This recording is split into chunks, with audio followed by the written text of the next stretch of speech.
When Jake Morrison gave a cup of well water to a dehydrated hiker who stumbled onto his failing Oklahoma farm, he had no idea that beneath his drought-stricken land lay a massive underground aquifer containing the purest water source in North America, water so valuable that the U.S. government would offer him $47 million for exclusive drilling rights, transforming him from a bankrupt farmer facing foreclosure into the guardian of America's most strategic natural resource. Before we dive deeper into Jake's incredible discovery, let me know where you're watching from in the comments. And if stories like this inspire you, make sure to hit that subscribe button, because tomorrow I've got something even more shocking about a janitor who found documents that could change everything we know about the food industry. At 42 years old, Jake Morrison was staring at the third consecutive year of drought that had turned his family's century-old farm from a thriving agricultural operation into a monument to failure and mounting debt. As he stood on his front porch in the pre-dawn darkness of another scorching August morning, watching the sunrise illuminate fields that looked more like a desert wasteland than fertile Oklahoma farmland, Jake could feel the weight of 4 generations of family legacy pressing down on his shoulders like a physical burden. The Morrison family had worked this land since 1923, when Jake's great-grandfather, Thomas Morrison, had purchased 340 acres with $3,200 in savings accumulated from working oil rigs during Oklahoma's first petroleum boom. Thomas had been 26 years old then, a tough Scotch-Irish immigrant, son who believed that hard work and good land could provide security for generations of Morrisons yet to be born. He'd built the original farmhouse with his own hands, dug the first well by hand using ropes and pulleys, and planted the first crops that would establish the Morrison farm as one of the most productive agricultural operations in Creek County. Thomas's son, Robert Morrison, had inherited the farm in 1954 and had expanded it through the prosperous post-war decades, adding modern equipment, improved irrigation systems, and diversified crops that had sustained the family through the economic uncertainties of the 1960s and 1970s. Robert had been the one to build the current farmhouse in 1967, a solid ranch-style home with 4 bedrooms, 2 bathrooms, and a large kitchen where 3 generations of Morrison women had prepared meals for harvest crews, family gatherings, and community celebrations. Jake's father, William Morrison, had taken over the farm in 1985 and had modernized the operation even further, incorporating computer-based crop management systems, precision agriculture techniques, and sustainable farming practices that had made the Morrison farm a model of efficiency and environmental responsibility. William had been the one to teach Jake that farming wasn't just about growing crops. It was about being a steward of the land, maintaining soil health for future generations, and contributing to the food security that fed America and the world. Now, Jake was about to become the Morrison who lost it all, the 4th-generation farmer who would break a century-long chain of agricultural success and family stability. The numbers that kept Jake awake at night were brutal and unforgiving, representing the mathematical reality of agricultural failure. In an era when small family farms were disappearing across rural America at an accelerating pace, 3 consecutive years of failed crops had cost him over $180,000 in lost revenue, money that should have paid for equipment maintenance, seed for the following year, fertilizer, insurance premiums, property taxes, and the 1,000 other expenses that continued accumulating regardless of whether crops actually grew or died in the fields. The farm that had generated an average of $120,000 in annual revenue during the prosperous years from 2015 to 2019 was now costing Jake approximately $65,000 per year just to maintain with virtually no income to offset the hemorrhaging of cash that flowed out in monthly payments for equipment loans, land mortgages, insurance policies, utility bills, and maintenance costs that couldn't be deferred without risking even greater losses. Jake's personal savings account, which had contained $47,000 when the drought began in 2021, was now overdrawn by $247. His 3 credit cards were maxed out at a combined total of $28400, representing emergency purchases of diesel fuel, equipment repairs, and basic household necessities that the family couldn't afford with their dramatically reduced income. The bank had already sent 2 official foreclosure notices, giving him until September 30th, exactly 39 days away, to catch up on $18,260 in missed mortgage payments or lose the farm that had been in his family for nearly a century. The foreclosure notices sat on Jake's kitchen table like death sentences, official documents printed on bank letterhead that reduced 4 generations of family history to a series of missed payment dates and legal procedures. Jake had read them so many times that he'd memorized the language: notice of default and election to sell under deed of trust, and you are in default under a deed of trust, dated March 15th, 2018. The words seemed to mock everything his great-grandfather had worked to build and everything Jake had tried so desperately to preserve. His wife Sarah had taken a full-time job at the Walmart Supercenter in Sapulpa, driving 47 minutes each way to make $13.50 an hour stocking shelves, operating the customer service desk, and working whatever overtime shifts were available. Sarah, who had been a full-time farm wife and mother for 15 years, was now waking up at 5:30 a.m. to drive to town, working 8-hour shifts on her feet, and returning home after 7 p.m. to help with homework, prepare dinner, and manage the household responsibilities that hadn't disappeared just because the farm was failing. The transformation in Sarah's daily life represented the broader destruction that the drought had inflicted on the Morrison family's way of life. She had gone from managing a household supported by agricultural income, participating in school activities with their children, and contributing to community organizations, to working a retail job that barely covered groceries and gasoline, while watching everything they'd built together slowly slip away despite their best efforts to save it. Their 2 children, Emma, 14, and Tyler, 11, had started the new school year wearing clothes purchased at thrift stores and garage sales, carrying lunches packed with generic grocery store ingredients that Sarah bought using manufacturer coupons and store discount. In programs, Emma had been forced to quit the high school volleyball team because the family couldn't afford the $340 in equipment costs, travel expenses, and team fees. Tyler had given up his dreams of joining the school's robotics club when they learned that participation required a $180 fee plus the cost of materials for building projects. The children had adapted to their new circumstances with the resilience that kids often display in crisis situations, but Jake could see the stress and uncertainty in their behavior.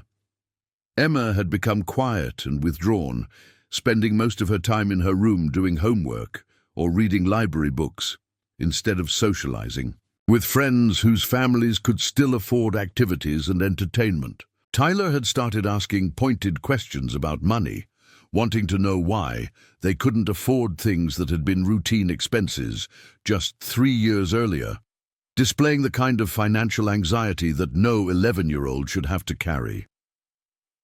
The drought had transformed their 340-acre farm from a place of abundance and productivity into a landscape of desolation that looked like something from a disaster movie.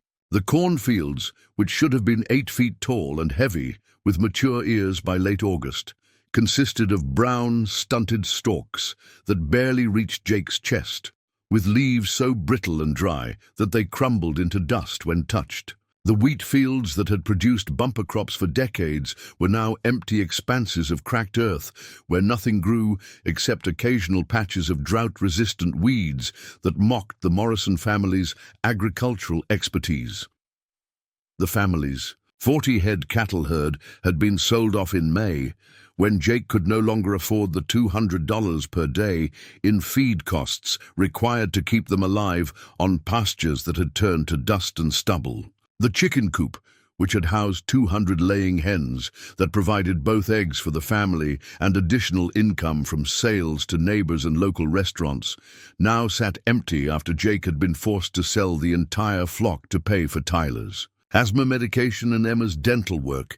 Even the farm's infrastructure was showing signs of the financial stress that had consumed the Morrison family's resources. The main barn needed $8,000 in roof repairs that Jake couldn't afford, so every rainfall, what little they received, resulted in water damage to stored equipment and feed supplies.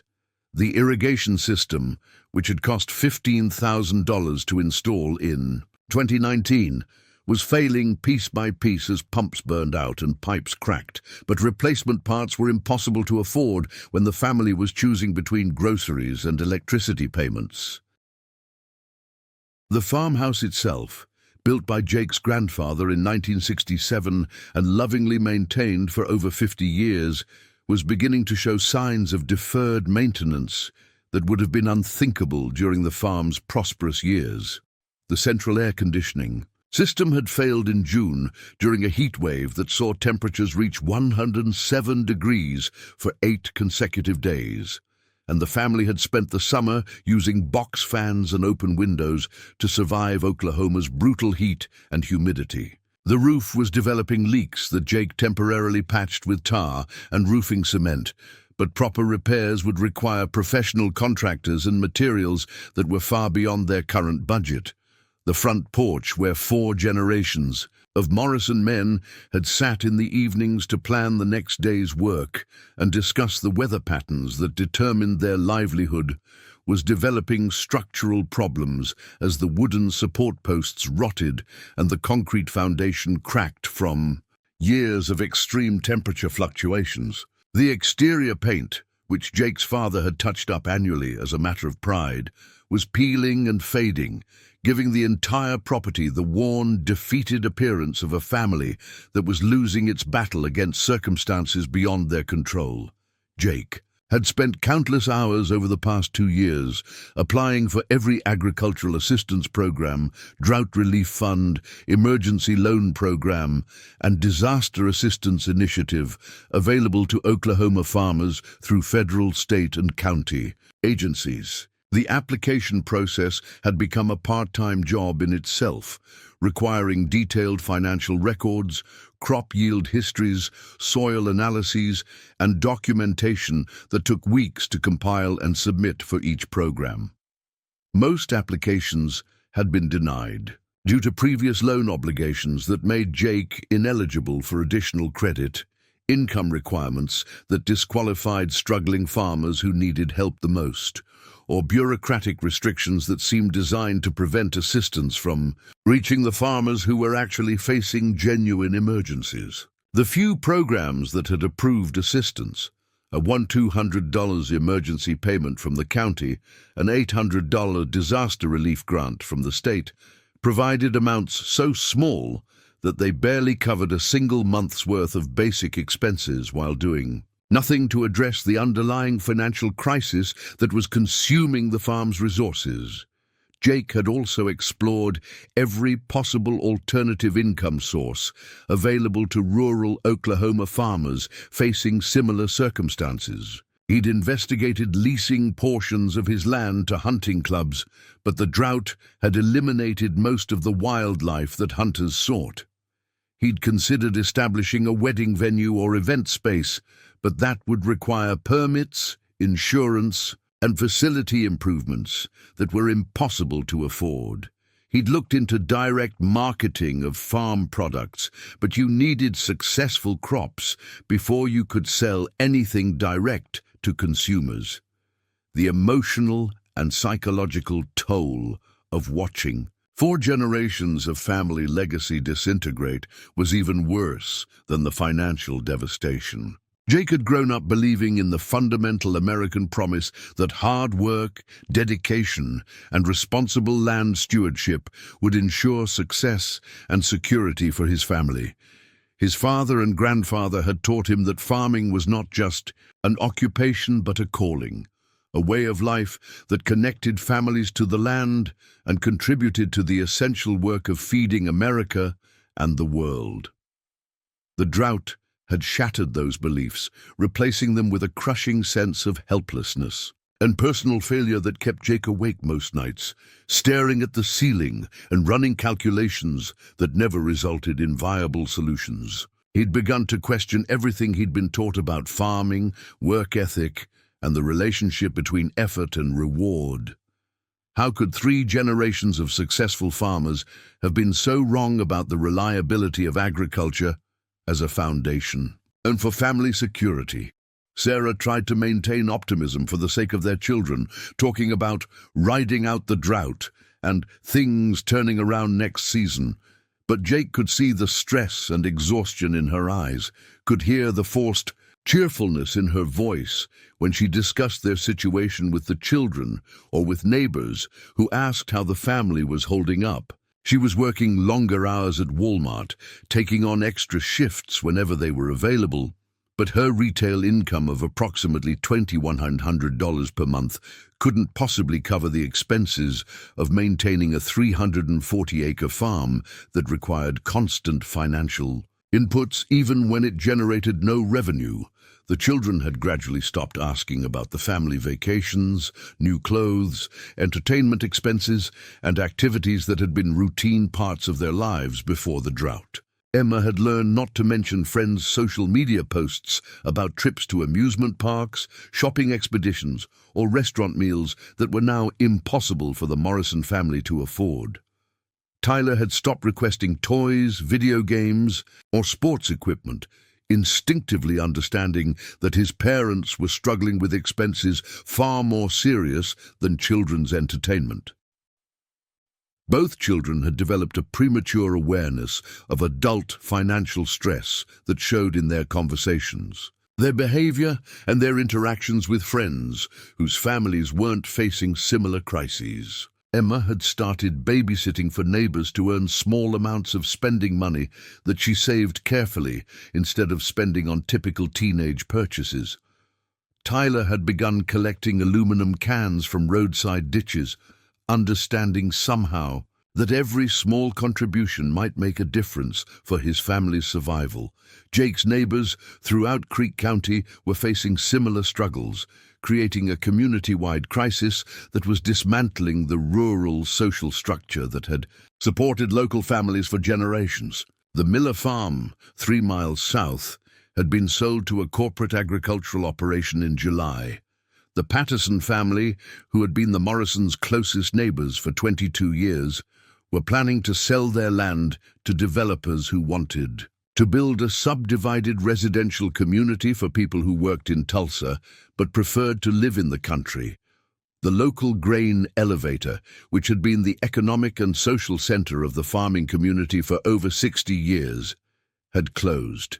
In June, when there wasn't enough local grain production to justify keeping the facility operational, the farm supply store that had provided seeds, fertilizer, equipment parts, and agricultural expertise for 3 generations of local farmers had reduced its hours to 3 days per week and was rumored to be planning closure before the end of the year. Even the social institutions that had held the rural community together were suffering from the economic pressures affecting local farming families. The Methodist Church, where the Morrison family had been members for 4 generations, was struggling to maintain its programs and facilities as tithing and donations declined, along with agricultural income. The volunteer fire department was having difficulty purchasing equipment and maintaining vehicles as local tax revenues decreased and fundraising events became less successful. On this particular August morning, As Jake stood on his front porch, watching the sun rise over fields that looked more like a moonscape than productive farmland, he was trying to calculate whether he had enough diesel fuel in the tractor to finish brush hogging the fence lines. One of the few maintenance tasks he could still afford to perform himself. The forecast called for another week of temperatures over 100 degrees with no precipitation, which meant that any remaining hopes for a late-season crop recovery were about to be permanently extinguished. Jake had no idea that his life was about to change in ways he couldn't have imagined, that the act of basic human kindness he was about to perform would set in motion a series of events that would transform him from a struggling farmer facing foreclosure into one of the most important figures in American water resource management. He couldn't have foreseen that the simple gesture of sharing water with a stranger would reveal that his failing farm sat atop the most valuable natural resource in North America.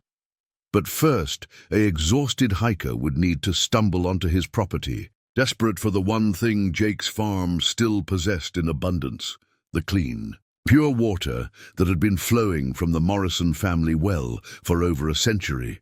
Water that had sustained 4 generations of his family and would prove to be more valuable than all the corn, wheat, cattle, and crops that had ever been produced. On those 340 acres, Jake Morrison was about to discover that sometimes salvation comes disguised as another person's need, that the most overlooked resources can be the most precious gifts, and that acts of kindness performed without expectation of reward can unlock opportunities that transform not just individual lives, but entire communities and regions. The drought that had destroyed his crops was about to reveal the hidden treasure that had been beneath his feet all along, waiting for the right circumstances to be discovered and shared with a world that desperately needed what Jake's family had been taking for granted for nearly a century.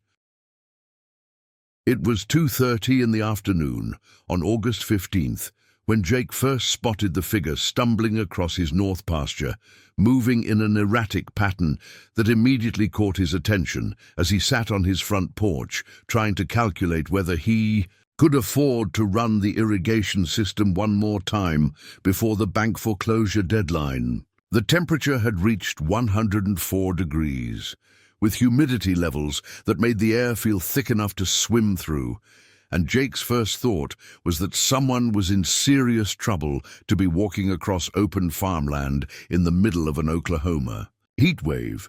The stranger was a woman, Jake realized as she got closer, probably in her 30s, wearing hiking boots, cargo pants, and a long-sleeved shirt that suggested she'd been prepared for outdoor activity, but not for the brutal conditions that had developed over the past several hours. She was carrying a large backpack that seemed too heavy for her frame, and every few steps she would stop, look around as if trying to get her bearings, then continue forward with the determined but unsteady gait of someone who was fighting against heat exhaustion and dehydration.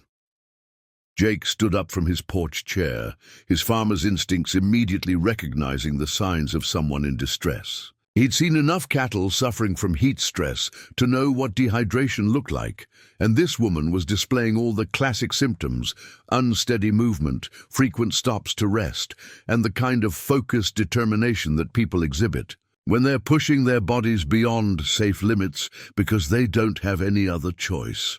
As Jake walked toward the woman, he could see that her face was flushed red with heat. Her hair was soaked with perspiration, and she was breathing in the shallow, rapid pattern that indicated her body was struggling to regulate its temperature in the extreme conditions. When she noticed Jake approaching, she raised one hand in a weak greeting gesture and tried to call out something, but her voice was so hoarse and weak that Jake couldn't understand what she was trying to say. "Ma'am, are you all right?" Jake called out as he got within normal speaking distance, though it was obvious that she was far from all right. "You need to get out of this heat. Come up to the house and we'll get you some water and air conditioning." The woman nodded gratefully, but seemed to be having trouble forming words. When she tried to speak, only a cracked whisper came out, and Jake realized that she was probably more dehydrated than he'd initially thought.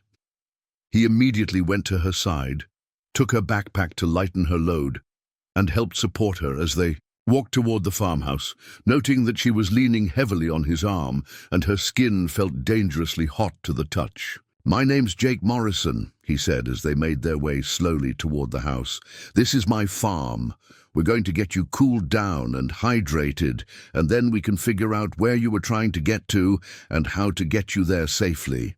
The woman managed to whisper something that sounded like "thank you," followed by what might have been her name, but Jake was more concerned with getting her into air conditioning and getting fluids into her system before her condition became life-threatening. He'd heard too many stories about hikers, construction workers, and outdoor enthusiasts who had died from heat-related illnesses during Oklahoma's brutal summer months to take any chances with someone who was already showing advanced symptoms of heat exhaustion.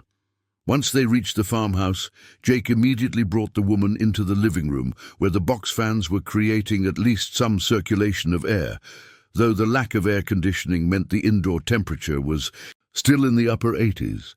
He helped her sit down in his most comfortable chair, then went to the kitchen to get the coldest water he could find, filling a large glass from the refrigerator's filtered water dispenser and grabbing a wet dishcloth to help cool her down. "Drink this slowly," Jake instructed as he handed her the water. "I know you're probably thirsty enough to drink a gallon, but if you drink too much too fast when you're this dehydrated, it can make you sick. Small sips, and we'll keep refilling it as much as you need." The woman took the glass with hands that were shaking slightly, whether from heat exhaustion or relief, Jake couldn't tell, and took a small sip of the water. The expression that crossed her face was one of surprise and something approaching wonder, as if she hadn't expected the water to taste so clean and refreshing. She looked up at Jake with eyes that were more alert than they'd been since he'd first spotted her in his pasture. "This water," she said, her voice still hoarse but stronger than it had been outside. "It's incredible. I've been hiking and camping for 2 weeks, drinking bottled water and water from purification tablets, and this tastes like, I don't know how to describe it. It's the best water I've ever tasted." Jake smiled, pleased that his family's well water was providing some comfort to someone who clearly needed it. "That's from our well," he explained. "My great-grandfather dug it by hand in 1923, and it's been providing water for our family ever since. The water table around here runs pretty deep, so it stays cool and clean year-round.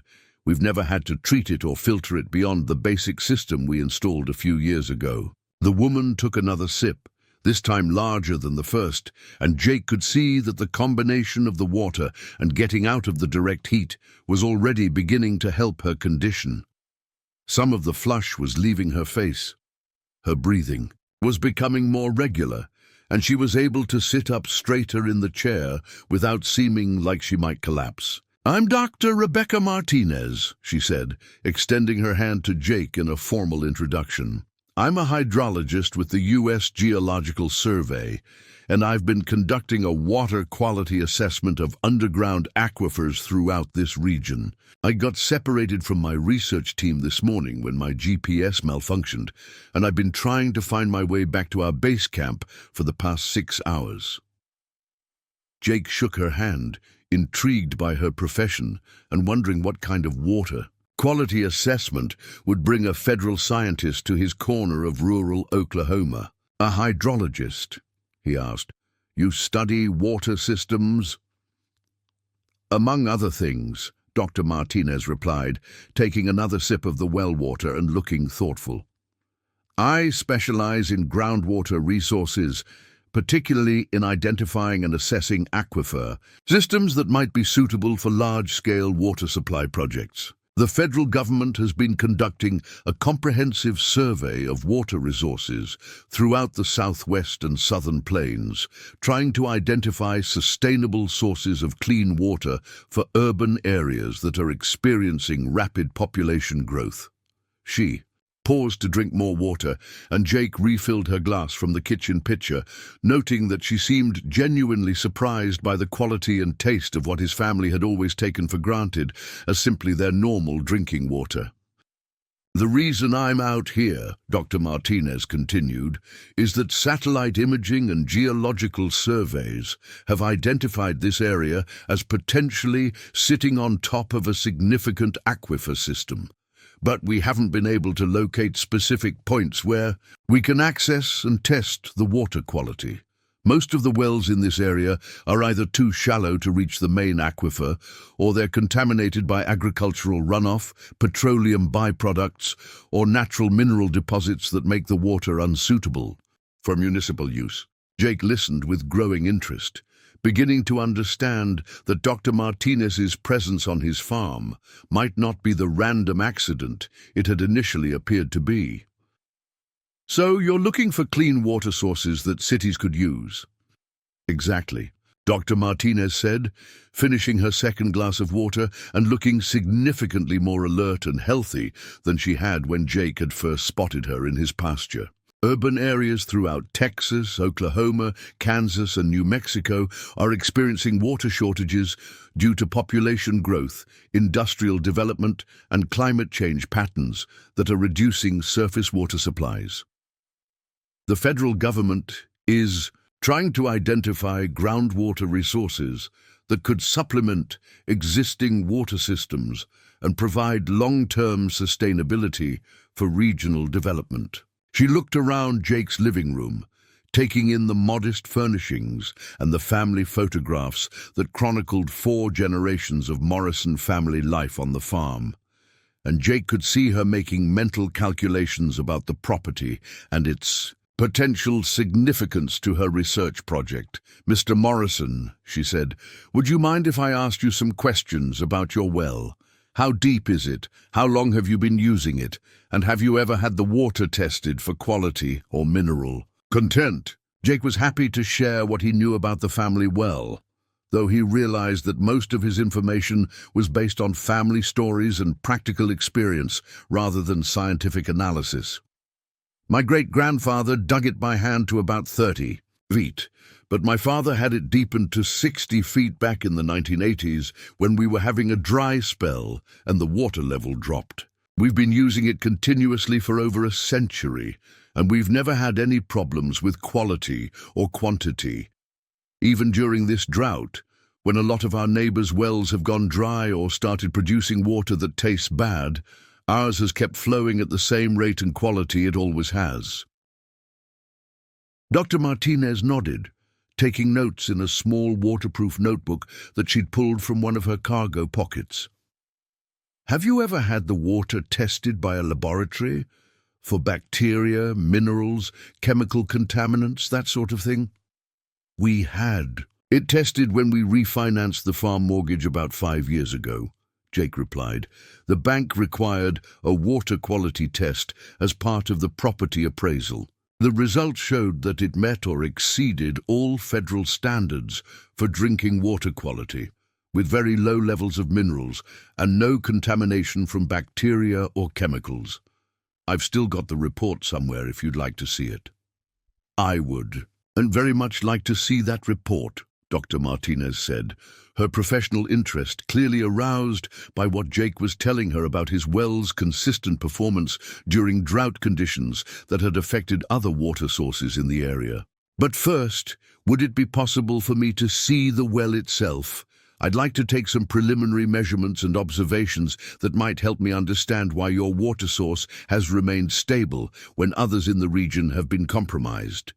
Jake was happy to show Dr. Martinez around his property, partly because he was genuinely interested in learning more about his well from someone with scientific expertise, and partly because he was curious about what a federal hydrologist might find significant about his family's water source. They walked out to the well, which was located about 50 yards behind the farmhouse, housed in a small concrete structure that Jake's father had built to protect the pump and electrical equipment from weather and vandalism.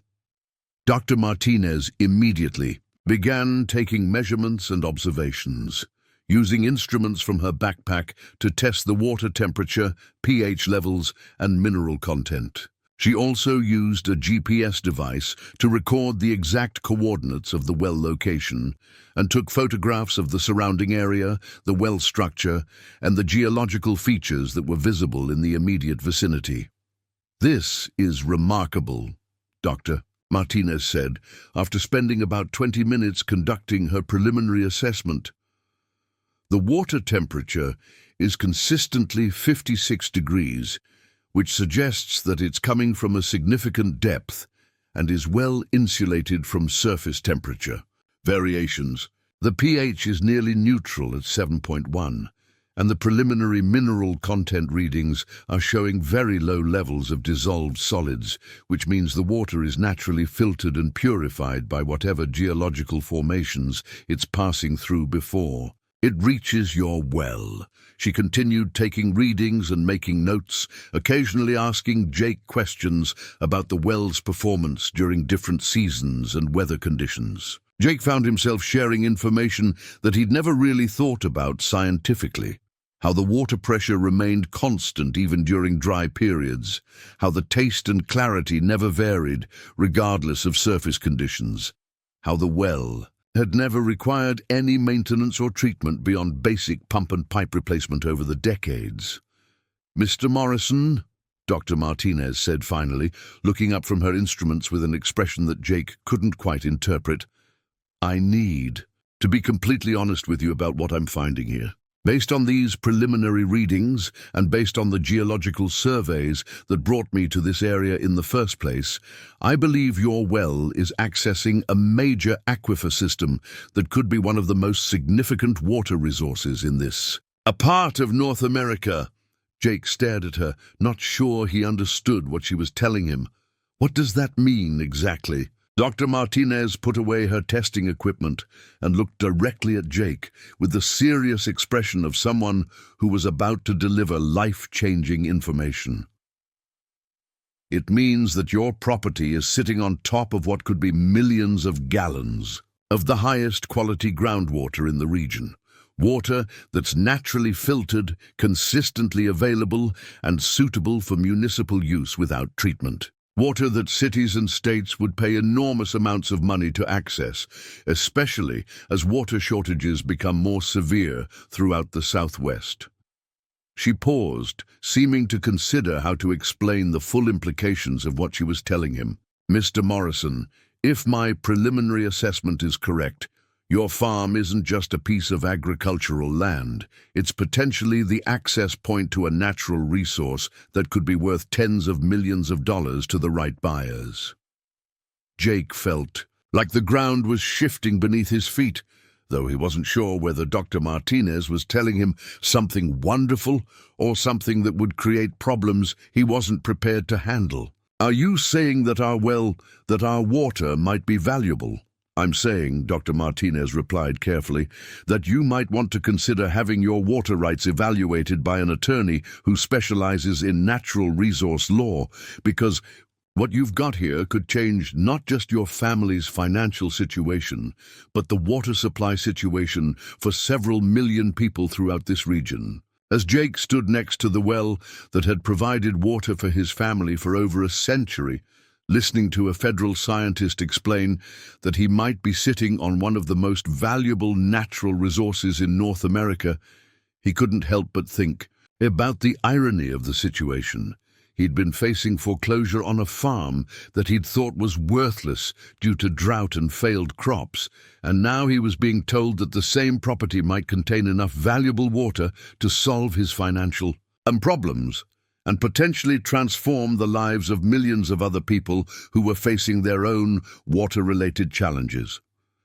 Dr. Martinez spent the rest of the afternoon conducting additional tests and measurements, taking soil samples, photographing geological features, and filling out detailed reports that she explained would be submitted to the U.S. Geological Survey for further analysis. She also provided Jake with contact information for several attorneys and consulting firms that specialized in water rights law, natural resource development, and negotiations with government agencies and private corporations. "Mr. Morrison," she said as she prepared to leave Jake's farm, "I want you to understand that what I've found here today is going to attract a lot of attention from a lot of different parties, federal agencies, state governments, municipal water authorities, private corporations, environmental groups, and others are all going to be very interested in your property once my report is filed. You're going to need professional help to navigate the legal and financial complexities that are about to become part of your life." She handed Jake her business card along with a folder containing preliminary test results and contact information for the legal and consulting resources she'd recommended. "I'll be submitting my report to the USGS within the next few days, and someone from the Federal Water Resource Management Office will probably be contacting you within a week or two to discuss the next steps in the assessment process. In the meantime, I'd strongly recommend that you contact one of those attorneys and start getting professional advice about protecting your interests." As Dr. Martinez walked back toward the road where her research team was waiting to pick her up, Jake stood next to his family's well, holding a folder full of scientific reports and legal contacts, trying to process the fact that his life had just changed in ways he couldn't have imagined when he'd spotted an exhausted hiker stumbling across his drought-stricken pasture just a few hours earlier. The act of kindness that had motivated him to help a stranger in distress had revealed that his failing farm was sitting on top of a natural treasure that could provide financial security for his family and water security for millions of other people. Jake Morrison was about to discover that sometimes the most valuable things in life are hidden beneath the surface, waiting for the right circumstances and the right people to bring them into the light where they can benefit everyone who needs them. Jake Morrison spent the night after Dr. Martinez's visit staring at the ceiling of his bedroom, unable to sleep as his mind raced between disbelief, hope, and a growing sense of dread about the complications that might be heading toward his family.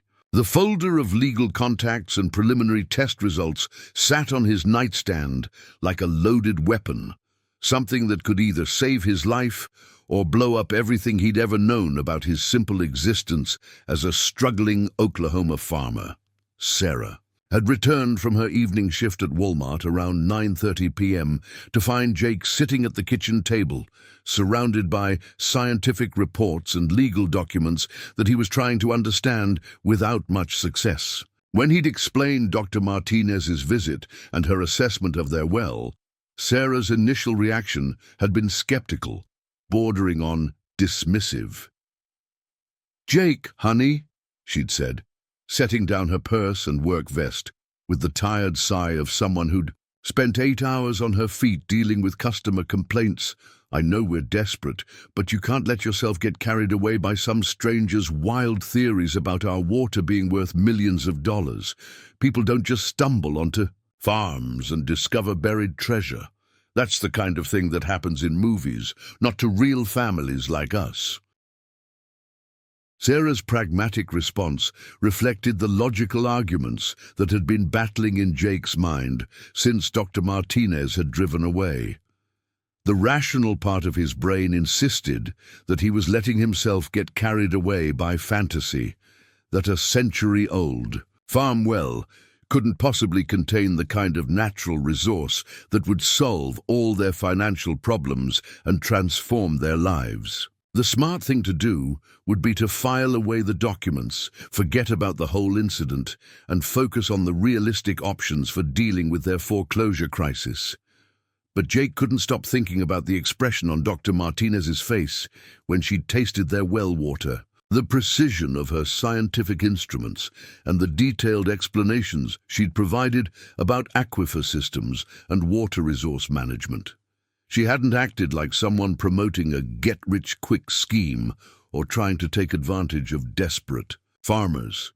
She'd behaved like a professional scientist who'd made a significant discovery and was trying to help Jake understand the implications. The practical obstacles to pursuing Dr. Martinez's suggestions were overwhelming and immediate. Jake couldn't afford to hire an attorney who specialized in water rights law. The preliminary consultation fees alone would probably cost more than his family's monthly grocery budget. He had no experience with federal agencies, municipal water authorities, or corporate negotiations. He didn't understand the legal complexities of natural resource development or the environmental regulations that might govern access to underground aquifers. Most importantly, Jake was facing a foreclosure deadline in less than 6 weeks. Even if his property was sitting on top of the most valuable water resource in North America, he couldn't access that value quickly enough to save the farm from the bank's seizure procedures.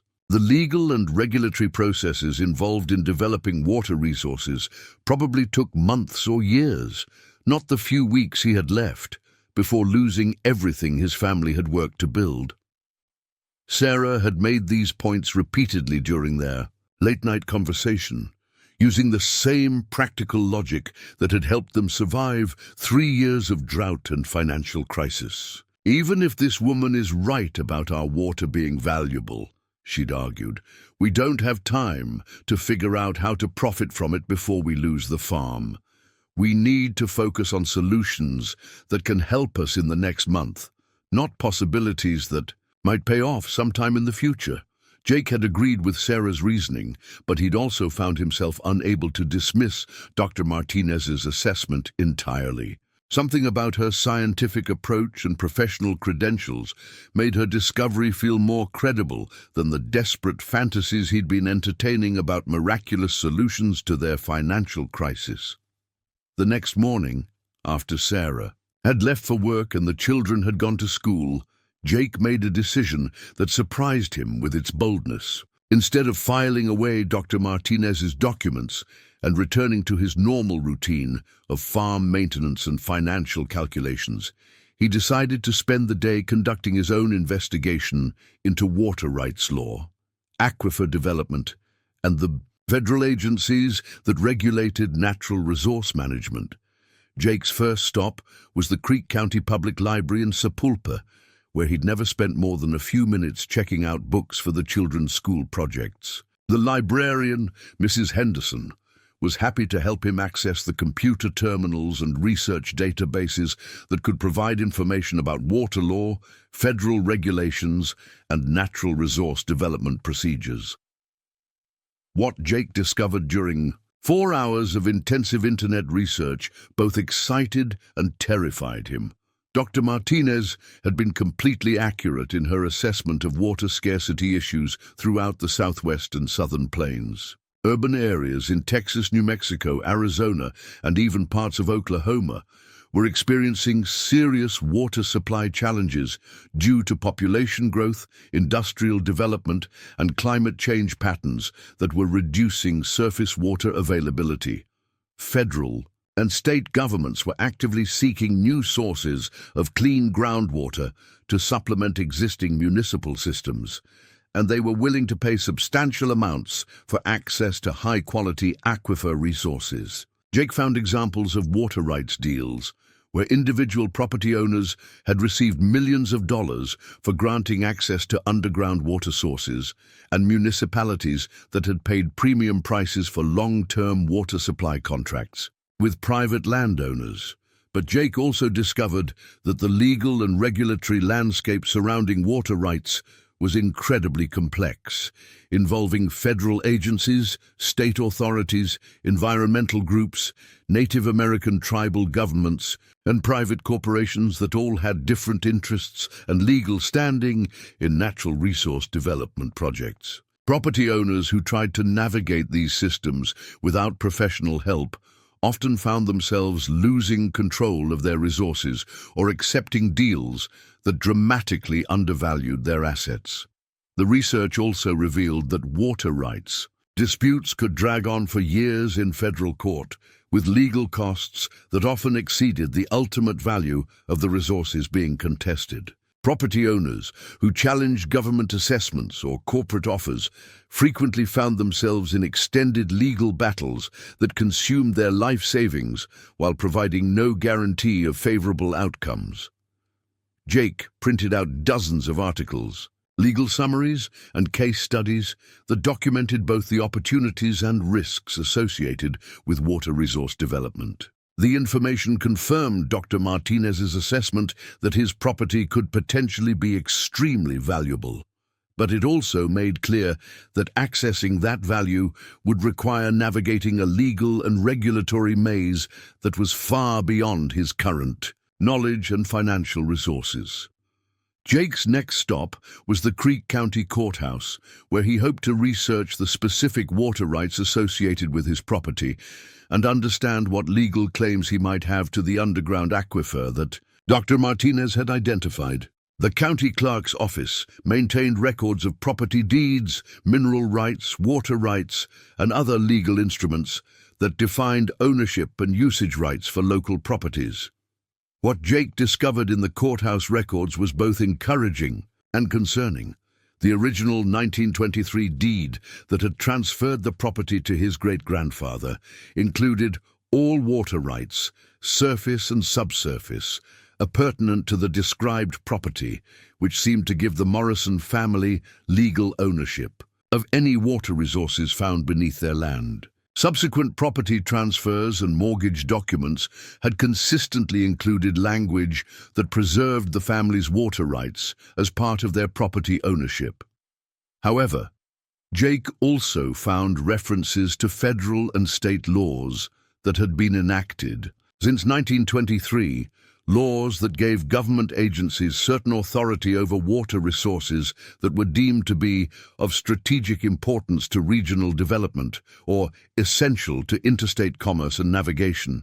These laws potentially allowed government entities to claim eminent domain over private water resources if they were determined to be critical to public welfare or national security. The courthouse research also revealed that several other properties in Creek County had been the subject of water rights disputes over the past decade, with outcomes that varied dramatically depending on the specific circumstances and legal representation involved.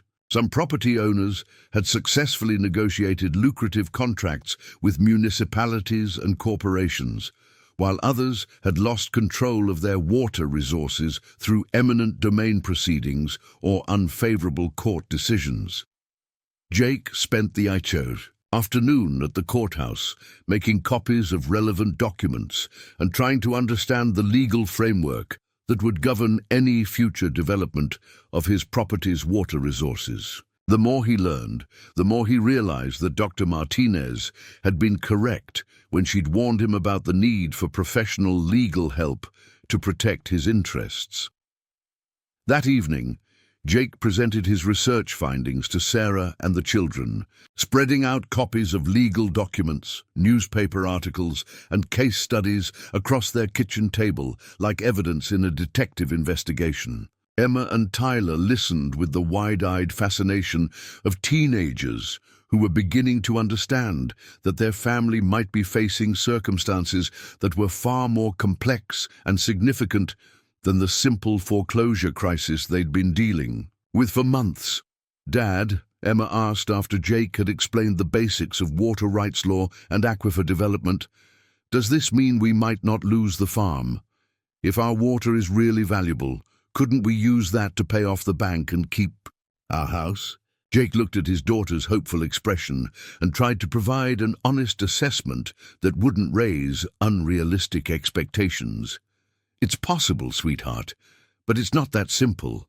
Even if our water is valuable, it might take a long time to access that value, and we'd need lawyers and other professionals to help us, which costs money we don't have right now. Sarah had been reading through some of the legal case studies that Jake had copied at the courthouse, and her expression was more worried than hopeful. "Jake, some of these stories are pretty scary. There are families who spent years fighting. The government or big corporations spent all their money on legal fees and still lost their property or their water rights. Are we sure we want to get involved in something this complicated?" Tyler, who had been unusually quiet during the family discussion, finally spoke up with a question that cut to the heart of their dilemma. What happens if we don't do anything? Do we still lose the farm to the bank? Jake realized that his 11-year-old son had identified the fundamental choice they were facing. They could ignore Dr. Martinez's discovery and continue trying to solve their foreclosure crisis through conventional means, which had failed for 3 years and showed no signs of success. Or they could take the risk of pursuing the water resource. Opportunity, despite the legal complexities and potential dangers that Sarah had identified in her research. "That's the question we need to answer as a family," Jake said. "We're running out of time to save the farm through normal channels. The bank isn't going to change their mind about foreclosure, and we don't have any other sources of income that could cover our missed payments. This water situation might be our only chance to keep the farm and rebuild our financial security." The family spent the evening discussing the pros and cons of pursuing Dr. Martinez's discovery, with each family member contributing their perspective on the risks and opportunities involved. Emma was excited about the possibility of staying in their home and returning to normal activities like volleyball and social events with friends. Tyler was fascinated by the scientific aspects of aquifer development and the environmental implications of water resource management. Sarah remained skeptical and worried about the legal and financial risks, but she also acknowledged that their conventional options had been exhausted. "I don't want to risk everything we have left on something we don't understand," she said, "but I also don't want to look back in 5 years and wonder if we missed the chance to save our family's farm because we were too scared to take a risk." Jake made the decision that would determine his family's future while standing in the kitchen, where 4 generations of Morrison women had prepared meals and made family decisions that had shaped their lives and community. "I'm going to contact one of the attorneys that Dr. Martinez recommended," he announced. "I'll explain our situation and see if someone is willing to provide a consultation that we can afford. We need professional advice before we make any major decisions, but we also can't afford to wait so long that we miss our opportunity entirely." The next morning, Jake began making phone calls to the law firms and consulting companies that Dr. Martinez had included in her resource packet. His first several calls were discouraging. Most attorneys wanted retainer fees of $5,000 to $10,000 just to begin evaluating water rights cases, amounts that were far beyond Jake's financial capacity. But Jake's 5th call to a law firm in Oklahoma City that specialized in agricultural and natural resource law connected him with an attorney named David Chen, who was willing to discuss Jake's situation during a preliminary consultation that would cost $200, still a significant expense for the Morrison family, but not impossible if Jake was careful about his spending for the rest of the month. "Mr. Morrison," David Chen said during their phone conversation, "what you're describing sounds very similar to several cases I've handled over the past few years. The good news is that Oklahoma property owners generally have strong legal rights to water resources found beneath their land. The challenging news is that accessing the value of those resources requires navigating federal and state regulatory systems that are complex and time-consuming. Chen explained that his firm had successfully represented property owners in water rights negotiations with government agencies and private corporations, securing agreements that provided substantial financial compensation while allowing property owners to retain ownership and control of their land. But he also acknowledged that the legal process typically took 6 months to 2 years, depending on the complexity of the regulatory approvals and the negotiation dynamics with potential buyers. The question in your case, Chen continued, is whether we can accelerate the process enough to address your immediate foreclosure crisis while also protecting your long-term interests in the water resource. That's going to require some creative legal and financial strategies that I'd need to discuss with you in person after reviewing your property documents and Dr. Martinez's scientific assessment. Jake scheduled an appointment with David Chen for the following week, using money from his and Sarah's combined checking accounts that had been earmarked for groceries and gasoline. The $200 consultation fee represented a significant financial sacrifice for a family that was already choosing between basic necessities, but Jake felt that professional legal advice was essential before making any irreversible decisions about their property and their future. While waiting for his appointment with the attorney, Jake continued his research into water resource development and federal water policy, spending hours each day at the library and online, learning about aquifer systems, municipal water supply contracts, environmental regulations, and the economic factors that determined the value of groundwater resources. The more Jake learned, the more he understood that Dr. Martinez's discovery had potentially placed his family at the center of one of the most critical resource challenges facing the American Southwest. Water scarcity was becoming a limiting factor for economic development, population growth, and agricultural sustainability throughout the region, and high-quality aquifer systems like the one beneath his property were increasingly valuable strategic assets. Jake also discovered that the federal government had been quietly acquiring water rights throughout Oklahoma, Texas, and New Mexico as part of long-term strategic planning for national water security. Federal agencies were particularly interested in aquifer systems that could provide reliable water supplies for military installations, federal facilities, and interstate commerce during periods of drought or natural disaster. This information suggested that Dr. Martinez's visit to his farm might not have been the random accident it had initially appeared to be. Federal water resource surveys were typically conducted in areas where satellite imaging and geological studies had already identified potentially significant aquifer systems. Dr. Martinez's presence in his area probably indicated that federal agencies were actively evaluating regional water resources for potential acquisition or development. The implications of this realization were both exciting and alarming. If federal agencies were interested in his property's water resources, it might mean that the aquifer system was even more valuable than Dr. Martinez had initially suggested.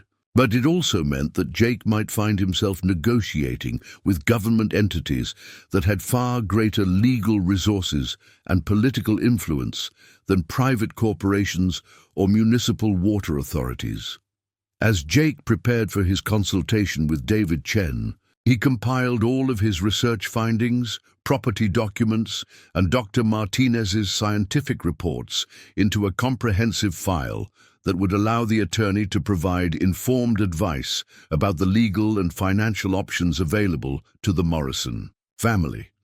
Jake Morrison was about to discover that sometimes the most valuable discoveries come with the most complex challenges, and that the line between opportunity and crisis can be thinner than the difference between financial salvation and complete disaster.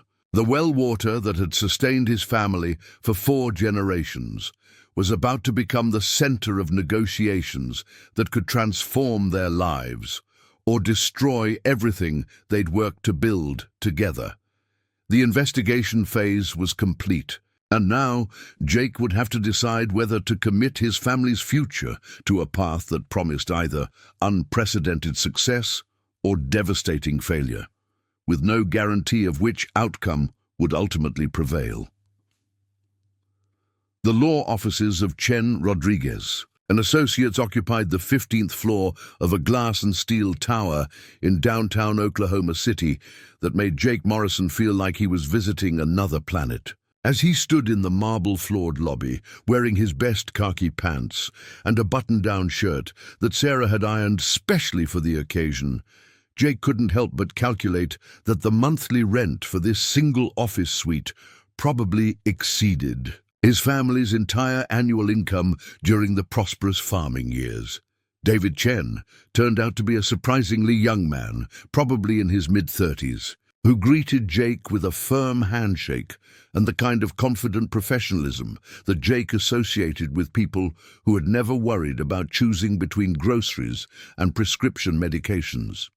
Chen's office was lined with law books, framed, diplomas, and photographs that showed him shaking hands with politicians and corporate executives at what appeared to be very expensive social events. "Mr. Morrison," Chen said as they settled into leather chairs around a polished conference table, "I've reviewed the documents you sent ahead of our meeting, and I have to tell you that your situation is both more promising and more complicated than most water rights cases I've handled."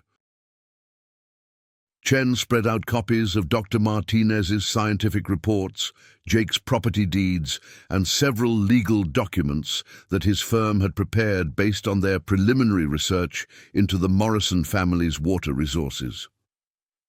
"The good news is that your property appears to be sitting on top of what geologists call the Southern Plains Mega Aquifer, one of the largest underground freshwater systems in North America. Dr. Martinez's assessment is consistent with federal geological surveys that have identified this aquifer as a strategic water resource of national significance." Jake felt his heart rate increase as Chen continued his explanation. "The better news is that your family's water rights are clearly established in your property deeds, dating back to 1923. And Oklahoma state law generally recognizes property owners' rights to groundwater beneath their land. You have a strong legal foundation for claiming ownership of the water resources that Dr. Martinez identified." Chen paused to pour coffee from an expensive-looking machine, giving Jake a moment to process what he was being told. "The challenging news is that your aquifer system extends far beyond your 340-acre property, probably covering several hundred square miles across multiple counties and possibly multiple states. That means you don't own the entire water resource, but you potentially own access to what could be the highest quality extraction point in the entire system." "What does that mean in practical terms?" Jake asked, trying to understand how theoretical legal rights translated into actual financial solutions for his family's foreclosure crisis. "It means," Chen replied, "that your property could be worth anywhere from $20 million to $50 million to the right buyers, depending on how we structure the access agreements and water supply contracts. Municipal water authorities, federal agencies, and private corporations are all actively seeking reliable sources of high-quality groundwater, and your well provides access to what appears to be the premium resource in this region." Jake stared at Chen, not sure he'd heard correctly. "Did you say $20 to $50 million? Conservative estimates based on comparable water rights transactions in Texas, New Mexico, and Colorado over the past 5 years, Chen confirmed, sliding a folder across the table that contained examples of similar deals. The city of San Antonio paid $32 million for access to an aquifer system in South Texas that's smaller and lower quality than what you appear to have. The federal government paid $47 million for water rights in New Mexico that will supply military installations and federal facilities throughout the Southwest." Jake opened the folder and tried to comprehend financial figures that were so far beyond his experience that they felt like abstract concepts rather than actual money. But how could we access that kind of value, and how quickly could it happen? Chen leaned back in his chair and adopted the expression of someone who was about to explain complex realities to a client who wasn't going to like all the details. That's where things get complicated, Mr. Morrison. There are essentially three approaches we could take, each with different timelines, risks, and potential rewards. Chen pulled out a legal pad and began sketching diagrams that illustrated the various options available to Jake's family. Option 1 is to negotiate directly with federal agencies that are seeking water resources for government use. The advantages are that federal buyers typically pay premium prices and can move relatively quickly through their acquisition procedures. The disadvantages are that federal contracts often include terms that limit your future control over the property and may involve eminent domain procedures that could result in forced sales at government-determined prices. Option 2, Chen continued, is to work with municipal water authorities or regional water districts that need long-term water supply contracts. These deals typically involve leasing your water extraction rights rather than selling them outright, which means you retain ownership of your property while receiving annual payments that could range from $2 to $5 million per year for 20 to 30-year contracts. Jake tried to imagine what his family's life would look like with $2 to $5 million in annual income, but the numbers were so large that his mind couldn't really process the practical implications. What's option 3? Option 3 is to partner with private corporations that specialize in water resource development and management, Chen explained. These companies would handle all the technical aspects of extraction, treatment, and distribution, while sharing profits with you based on the actual volume of water sold. The potential returns are higher, possibly 10 to 20 million per year once operations are fully established. But the timeline is longer and the risks are greater because corporate partnerships depend on market conditions and regulatory approvals that can change over time. Chen set down his pen and looked directly at Jake with the serious expression of someone who was about to deliver crucial information. The question we need to answer today, Mr. Morrison, is whether you want to pursue any of these options, and if so, which approach best fits your family's immediate needs and long-term goals. Jake thought about Sarah's concerns regarding legal complications and financial risks, then thought about the foreclosure notices sitting on his kitchen table and the 31 days remaining until the bank would seize everything his family had worked to build. What about timing? Could any of these options help us deal with our foreclosure situation? That's the critical question, Chen replied. Federal acquisitions can sometimes be completed in 60 to 90 days if they're processed as emergency resource management procedures. Municipal contracts typically take 4 to 6 months for negotiation and regulatory approval. Corporate partnerships usually require 8 to 12 months for due diligence, environmental assessments, and operational planning. Chen pulled out another document that outlined potential emergency financing options. However, there are ways to accelerate your access to capital while longer-term agreements are being negotiated. Several financial institutions specialize in providing bridge loans secured by verified natural resource assets. Based on Dr. Martinez's assessment and our preliminary legal analysis, I believe we could secure a loan of $2 to $3 million within 30 to 45 days, using your water rights as collateral. Jake felt like he was being offered a lifeline, but one that came with complications he didn't fully understand. What would be involved in getting that kind of loan? And what would happen if something went wrong with the water rights deals? The loan process would require additional scientific verification of your aquifer system, formal appraisals of your water rights, environmental assessments, and legal documentation that establishes your clear ownership of the resource, Chen explained. The total cost for all the professional services, legal work and regulatory filings would probably be around $200,000. Jake's heart sank as he realized that the solution to his financial problems required an investment that was far beyond his current resources. "I don't have $200,000. I don't have $2,000. That's why I'm facing foreclosure in the first place." Chen smiled and slid another document across the table. "That's why I've prepared a contingency fee agreement that would allow my firm to advance all the necessary costs in exchange for a percentage of whatever compensation you ultimately receive from water rights transactions. You wouldn't pay anything up front, and you'd only owe fees if we successfully complete deals that provide substantial returns on your water resources." Jake read through the contingency agreement, trying to understand the legal language that would govern what appeared to be the most important business decision of his life. "What percentage would your firm receive?" 30% of net proceeds. "From any water rights transactions we negotiate on your behalf," Chen replied. "That's consistent with industry standards for complex natural resource deals, and it ensures that our interests are aligned with yours. We only get paid if you get paid, and our compensation increases with the value of the deals we secure for you."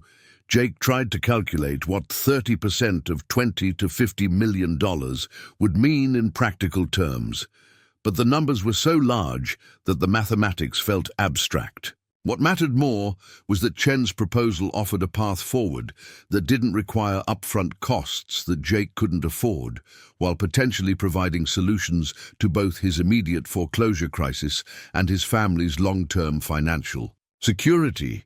"Mr. Morrison," Chen said, "I need to be completely honest with you about what you'd be committing to if you decide to move forward with this process. Once we begin formal proceedings to establish and market your water rights, you'll be entering a world of federal regulations, environmental assessments, corporate negotiations, and legal complexities that will completely change your life for the next 1 to 2 years. Chen stood up and walked to his office window, which provided a panoramic view of Oklahoma City's downtown business district. "You'll be dealing with federal agencies that have unlimited legal resources and political influence. You'll be negotiating with corporations that specialize in natural resource acquisition and have teams of lawyers, scientists, and financial experts working on these deals full-time. You'll be subject to environmental regulations, water law statutes, and regulatory procedures that can change without notice based on political developments in Washington, D.C. Chen returned to his chair and looked directly at Jake with an expression that conveyed both opportunity and warning. "The potential rewards are enormous, but so are the potential risks.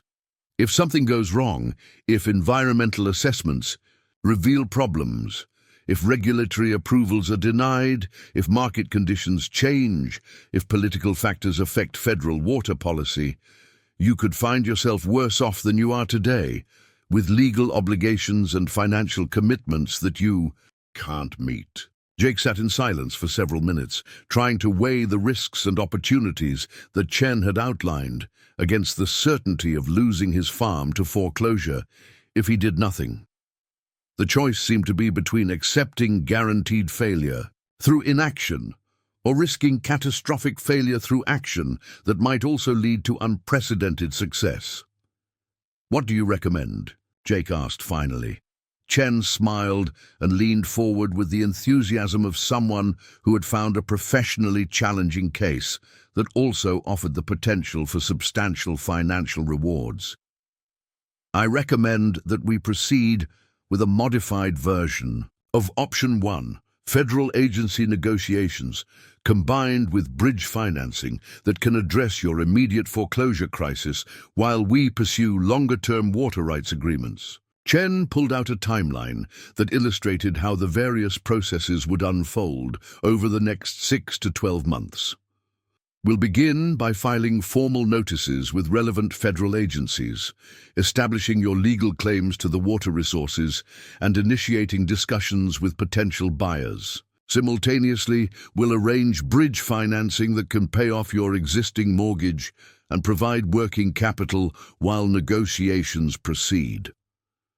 The key advantage of this approach, Chen continued, is that it addresses your immediate financial crisis while preserving your options for maximizing the long-term value of your water resources. If federal negotiations don't produce acceptable terms, we can shift to municipal or corporate alternatives without losing the time and money we've invested in establishing your legal position.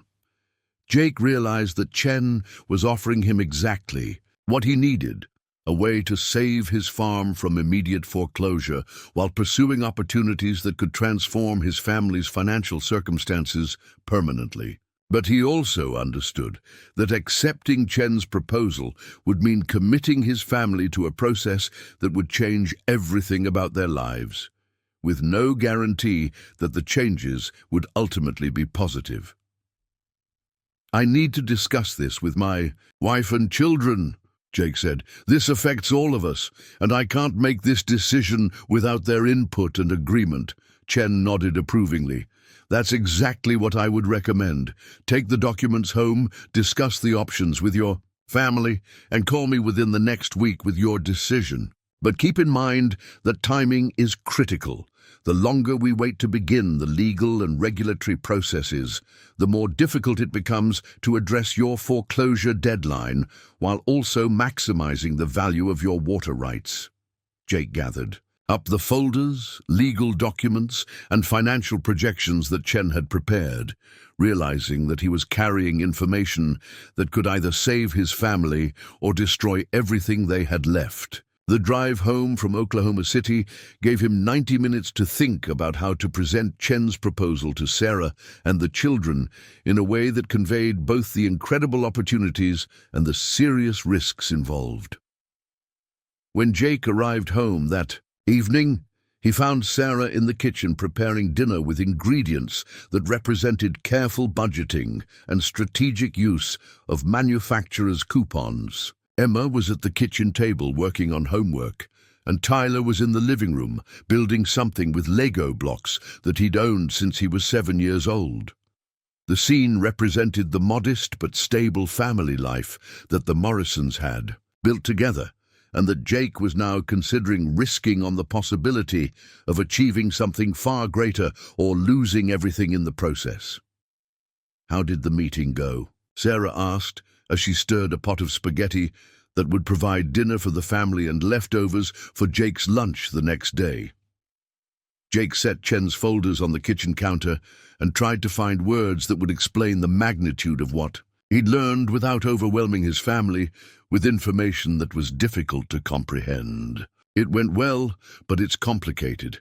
The attorney thinks our water might be worth a lot more than Dr. Martinez estimated, but getting access to that value would involve legal and business processes that would change our lives in ways we can't predict."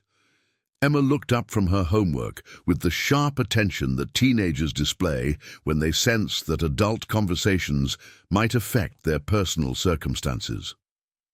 Tyler abandoned his Lego project and joined the family in the kitchen, understanding that something important was being discussed. "How much more valuable?" Sarah asked, turning down the burner under the spaghetti and giving Jake her full attention. Jake took a deep breath and tried to present Chen's assessment in terms that wouldn't sound completely unrealistic to a family that had been struggling to afford basic necessities. "The attorney thinks we might be able to get between $20 and $50 million for our water rights, depending on how we structure the deals and who we negotiate with." The kitchen fell, completely silent, except for the bubbling sound of spaghetti water on the stove. Sarah stared at Jake with an expression that suggested she wasn't sure whether he was joking, delusional, or conveying information that was too significant to process immediately. $20 to $50 million, Emma repeated, her voice carrying the disbelief of someone who was trying to imagine numbers that exceeded anything in her experience. "That's what the attorney said," Jake confirmed, but he also explained that accessing that money would require legal processes that could take months or years, and there are risks involved that could leave us worse off than we are now if things don't work out as planned. Tyler, with the directness that 11-year-olds often display when adults are discussing complicated topics, asked the question that cut to the heart of their family's dilemma. Does this mean we don't have to move out of our house? Jake looked at his son and tried to provide an honest answer that acknowledged both the hope and uncertainty of their situation. It might mean that, Tyler, the attorney thinks he can arrange loans that would pay off our mortgage and give us time to negotiate the water deals. But it also means we'd be taking risks that could make our problems bigger if the water deals don't work out. Sarah had been listening to Jake's explanation while mentally calculating the implications of what he was describing for their family's immediate and long-term circumstances. "What kind of risks?" she asked. Jake opened Chen's folders and began explaining the various options, timelines, and potential complications that the attorney had outlined. As he described federal agency negotiations, bridge financing arrangements, and contingency fee agreements, Jake could see his family struggling to understand concepts that were far beyond their normal experience with financial and legal matters.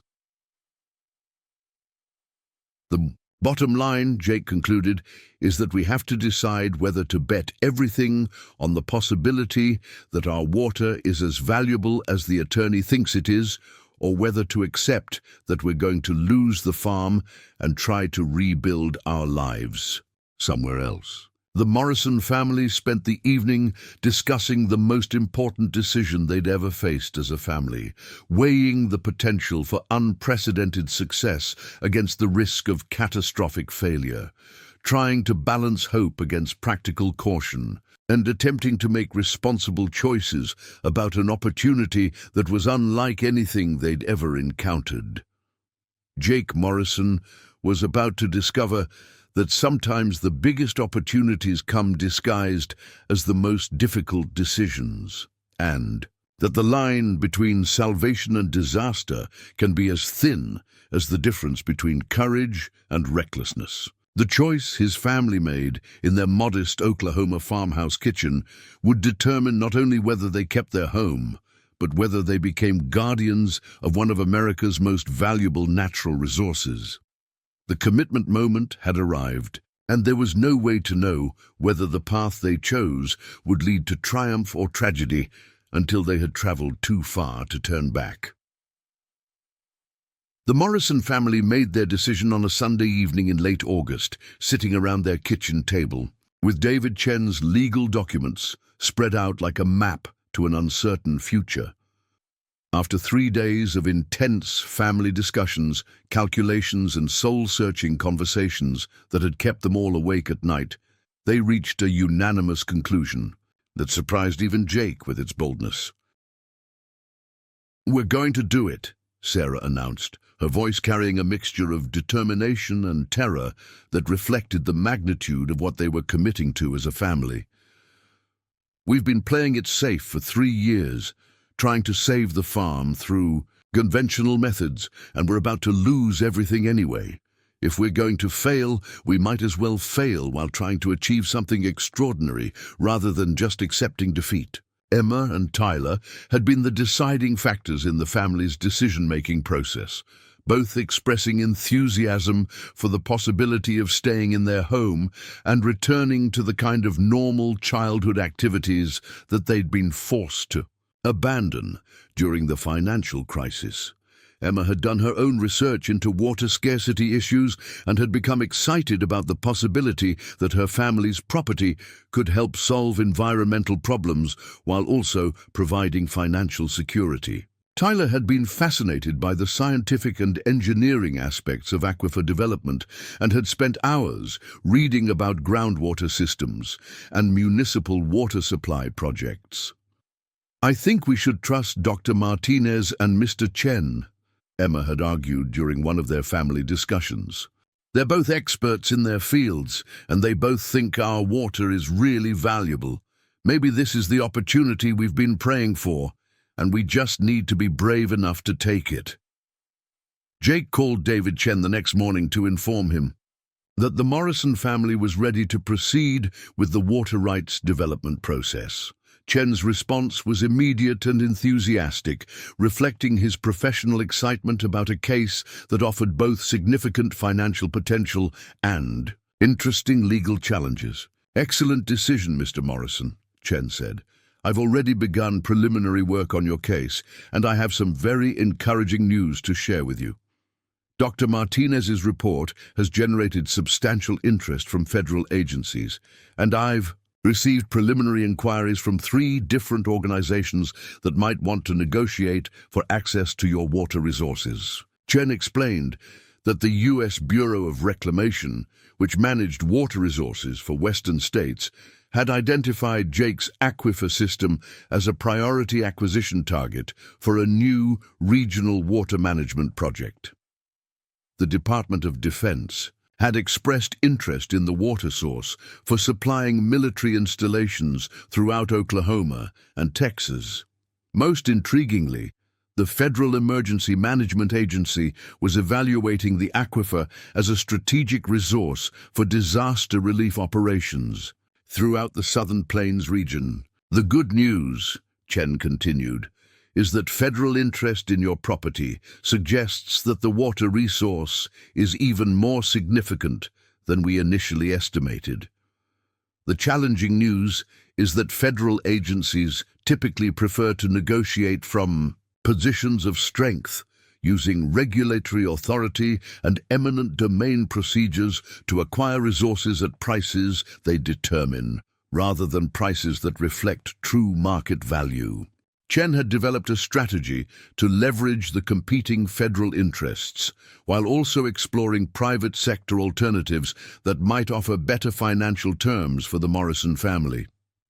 "I'm going to arrange for independent scientific verification of Dr. Martinez's assessment, formal legal establishment of your water rights, and preliminary negotiations with all interested parties simultaneously. This approach will give us maximum flexibility while protecting your interests throughout the process."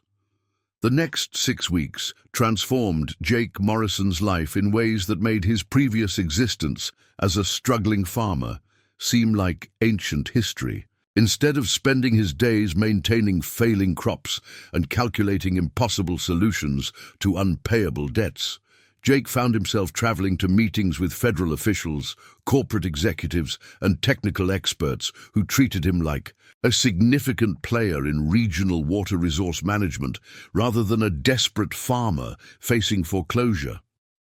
The scientific verification process alone was unlike anything Jake had ever experienced. Teams of hydrologists, geologists, and environmental scientists descended on his property with sophisticated equipment that measured everything from water flow rates to mineral content to geological formations that extended hundreds of feet beneath the surface. The testing revealed that Jake's well was accessing what scientists described as an artesian aquifer system of exceptional quality and volume, with water reserves that could potentially supply municipal needs for several major cities throughout the region.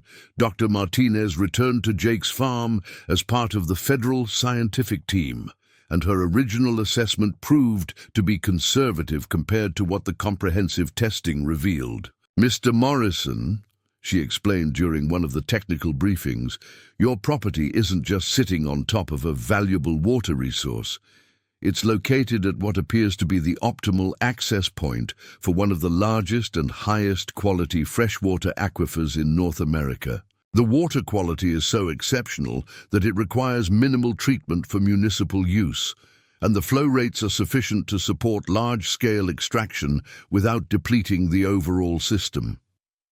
The legal process of establishing Jake's water rights proved to be equally complex and encouraging.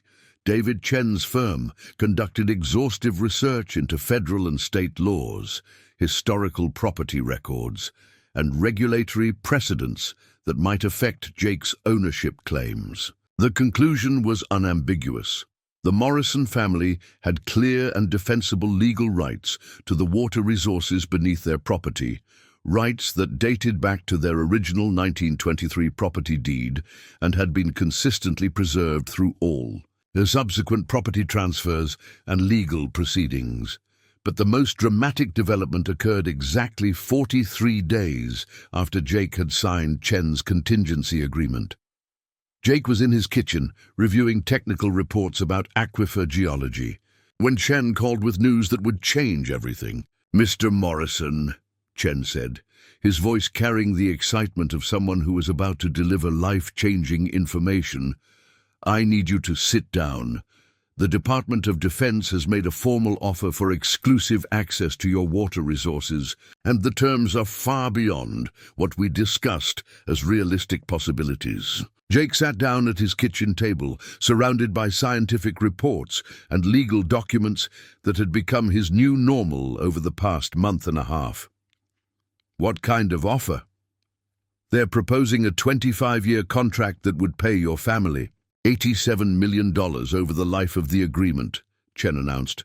"That's approximately $3.5 million per year, with annual escalation clauses that adjust for inflation and increased water demand. You would retain full ownership of your property while granting the government extraction rights for military and federal facility supply throughout the region." Jake stared at the kitchen wall where his family's foreclosure notices had been posted. Just 2 months earlier, trying to process financial figures that were so far beyond his experience that they felt like fictional numbers rather than actual money. "Did you say $87 million? The base contract value is $87 million, Chen confirmed. "But there are additional provisions that could increase the total compensation significantly. Performance bonuses based on water quality maintenance, expansion clauses if they need increased extraction capacity, and cost of living adjustments that could bring the total value to over $100 million during the contract period." Chen explained that the Department of Defense offer was structured to provide immediate financial relief for Jake's foreclosure crisis, while also establishing long-term income security for his family. "They're prepared to advance the first 5 years of payments immediately. That's $17.5 million that would be deposited in your accounts within 30 days of contract execution. That's enough to pay off all your existing debts, establish substantial financial reserves, and provide investment capital for whatever you want to do with the rest of your lives." Jake tried to imagine what his family's life would look like with $17.5 million in immediate compensation and guaranteed annual payments of $3.5 million for the next 25 years. The numbers were so large that his mind couldn't really process the practical implications beyond the obvious fact that every financial worry his family had ever experienced would be permanently eliminated. "What about the other federal agencies that were interested?" Jake asked. "Are their offers comparable?" "The Bureau of Reclamation has offered a different structure that involves shared ownership of extraction facilities and revenue sharing based on actual water sales to municipal customers," Chen replied.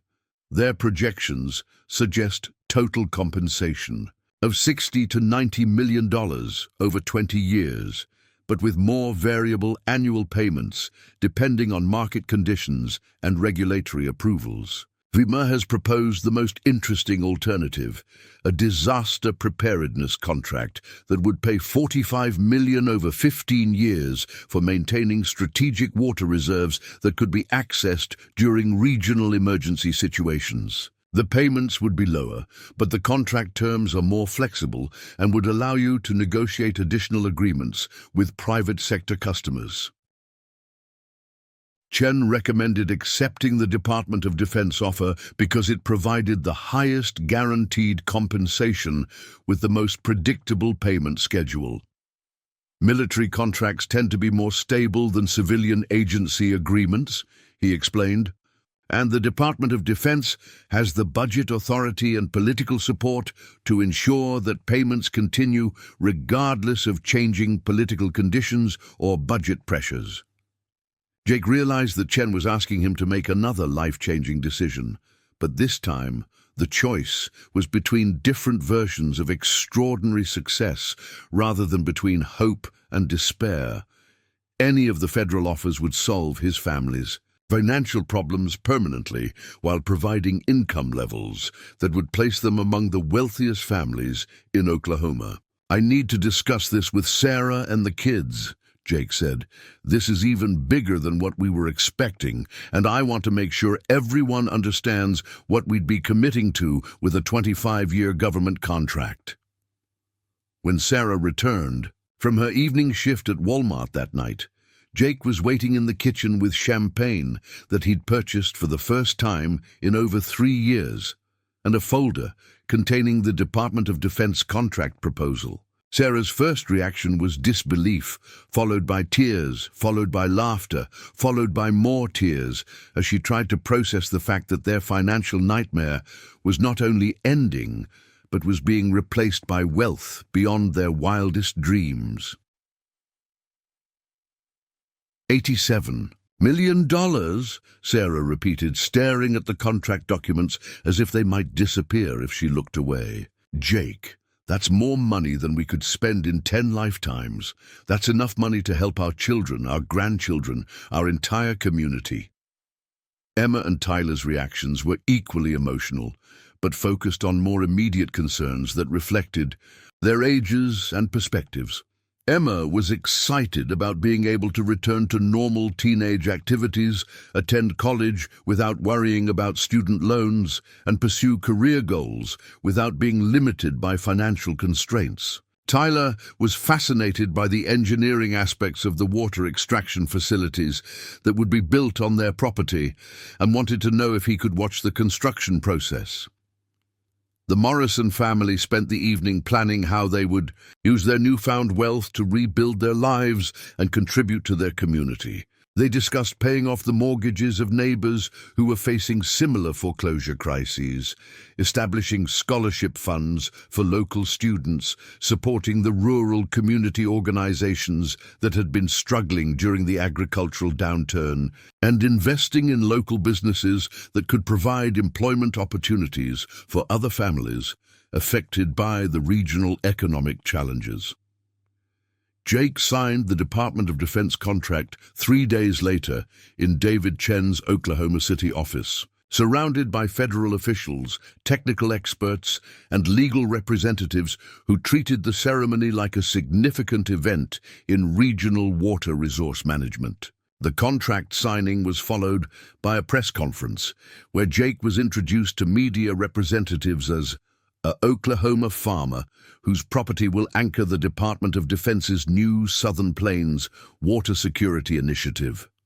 The first installment of $17.5 million was deposited in the Morrison family's bank accounts exactly 28 days later, officially transforming Jake from a farmer facing foreclosure into one of the wealthiest individuals in Creek County. The bank that had been threatening to seize his property suddenly became extremely interested in providing premium financial services and investment advice to their newly prosperous customer.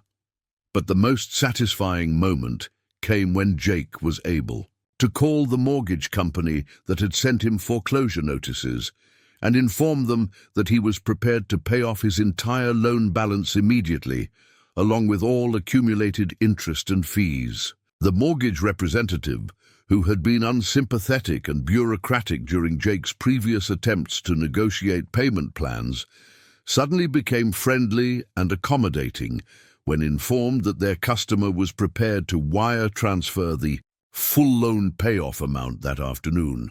The transformation of the Morrison family's circumstances was so rapid and dramatic that Jake sometimes felt like he was living someone else's life. Within 3 months of Dr. Martinez's visit to his farm, Jake had gone from facing financial ruin to managing wealth that exceeded the combined net worth of everyone he'd ever known personally.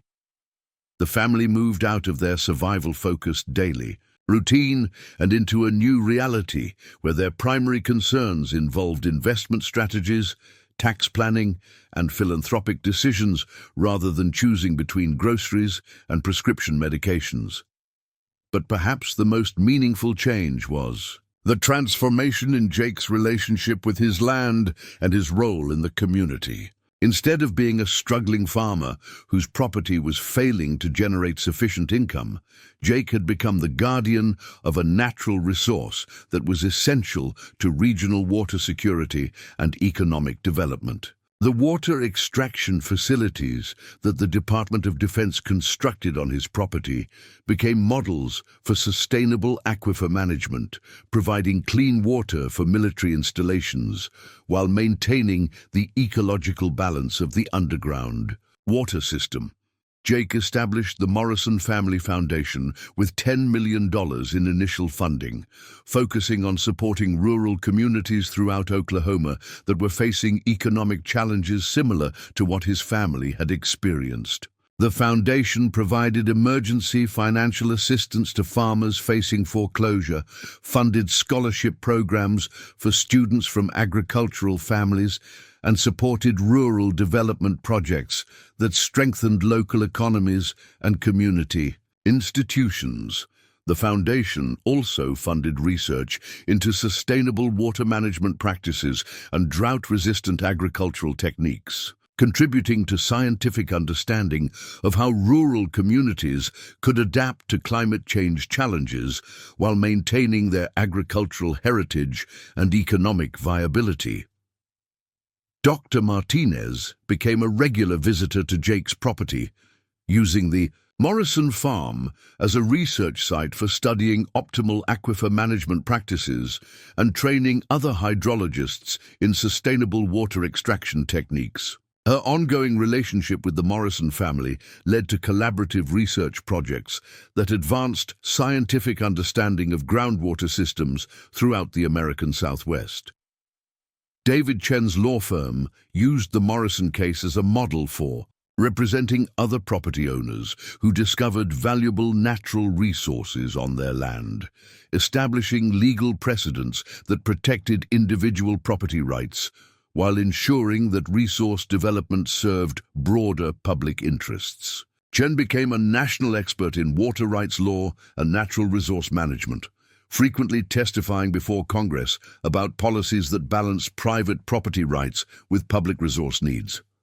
5 years after Dr. Martinez had stumbled onto his property seeking help with heat exhaustion, Jake Morrison stood before the Oklahoma State Legislature as a witness in hearings about rural economic development and natural resource management. He was introduced as an example of how individual opportunity and community responsibility can work together to address regional challenges while maintaining the values and traditions that make rural communities strong. 5 years ago, Jake testified, "My family was facing foreclosure on a farm that had been in our family for over a century. We thought we were failures, that we'd lost everything our ancestors had worked to build, that we were victims of circumstances beyond our control. Today, we understand that we were actually guardians of a resource that could help solve water security challenges throughout our region, while providing the foundation for economic opportunities that extend far beyond our individual circumstances." Jake explained how the water rights development process had transformed not only his family's financial situation, but their understanding of their role in the broader community and their responsibility to use their good fortune in ways that benefited others facing similar challenges. "The lesson I've learned," Jake concluded, "is that sometimes the most valuable things in our lives are hidden beneath the surface, waiting for the right circumstances and the right people to reveal their true significance. My family's farm well had been providing clean water for over a century, but it took a drought, a chance encounter with a federal scientist, and the courage to take risks on possibilities that seemed too good to be true before we discovered that we were sitting on one of the most valuable natural resources in North America." Jake's testimony was featured in newspapers throughout Oklahoma and became part of a national conversation about rural economic development, natural resource management, and the importance of supporting small communities during periods of economic transition. His story was featured in documentaries about water resource challenges, case studies about rural economic development, and academic research about the intersection of individual opportunity and community responsibility.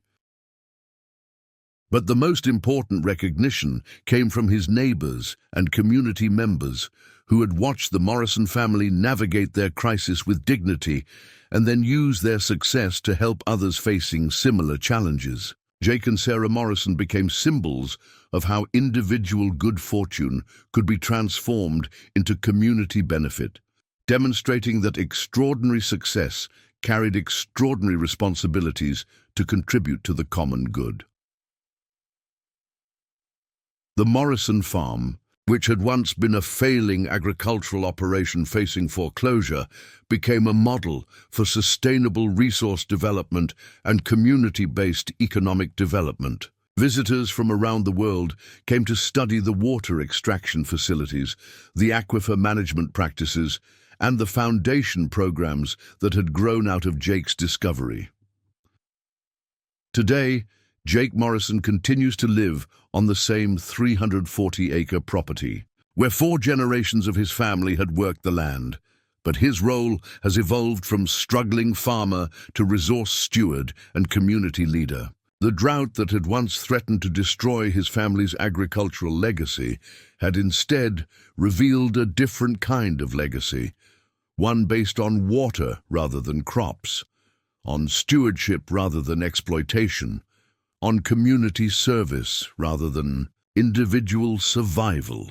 The well that his great-grandfather had dug by hand in 1923 now anchors a water management system that supplies clean drinking water to military installations across the region while generating annual revenues that support educational, economic, and environmental programs throughout rural Oklahoma. Jake's act of kindness to an exhausted traveler had revealed that the most overlooked resources can be the most valuable gifts, and that sometimes salvation comes disguised as another person's need.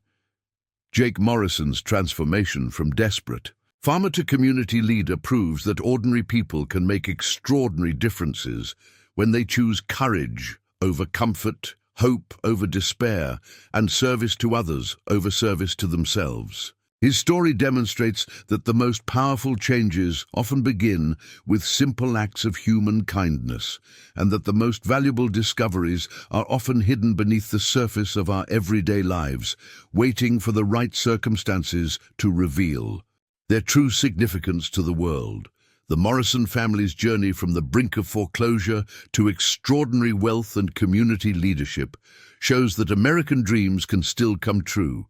But that true success is measured not just by individual achievement, but by the positive impact that success has on the lives of others who face similar challenges and similar opportunities to transform their circumstances through courage, kindness, and commitment to the common good. 10 years had passed since Dr. Rebecca Martinez first stumbled across Jake Morrison's drought-stricken pasture, and as Jake stood at the podium of the United Nations Water Security Summit in New York City, addressing delegates from 147 countries about sustainable aquifer management, he could barely recognize the desperate farmer who had once counted quarters to buy groceries for his family. The transformation had been so complete and so impactful that Jake's story had become an international case study in how individual discovery could catalyze global solutions to resource scarcity challenges. The Morrison aquifer management model, developed from the sustainable extraction practices pioneered on Jake's Oklahoma farm, was now being implemented in water-stressed regions throughout Africa, Asia, and South America, providing clean drinking water to over 12 million people in communities that had previously lacked access to reliable water sources. 10 years ago, Jake began his address to the UN Assembly. "I was a failing farmer facing foreclosure on land that my family had worked for nearly a century. Today, I stand before you as proof that the solutions to our greatest global challenges are often hidden beneath the surface of our everyday lives, waiting for the right combination of human kindness, scientific expertise, and collaborative action to reveal their potential for transforming the world. The audience of international water resource experts, government officials, and humanitarian organization leaders listened intently as Jake described how a simple act of kindness, offering water to an exhausted traveler, had led to discoveries that now provided clean drinking water to communities across multiple continents while generating sustainable economic development in rural regions that had been struggling with poverty and resource scarcity. But Jake's UN address was just the latest milestone in a decade-long journey that had transformed him from local success story to global advocate for water security and rural economic development. The ripple effects of his discovery had extended far beyond Oklahoma, creating opportunities and solutions that neither Jake nor Dr. Martinez could have imagined when they first met beside his family's century-old well. The Morrison Family Foundation had grown into one of the most influential rural development organizations in North America, with an annual budget of $47 million and programs operating in 38 states. The Foundation's Emergency Assistance Program had prevented over 2,800 family farms from foreclosure, providing bridge financing and technical support that allowed struggling agricultural families to transition from crisis to sustainability without losing their land or their livelihoods.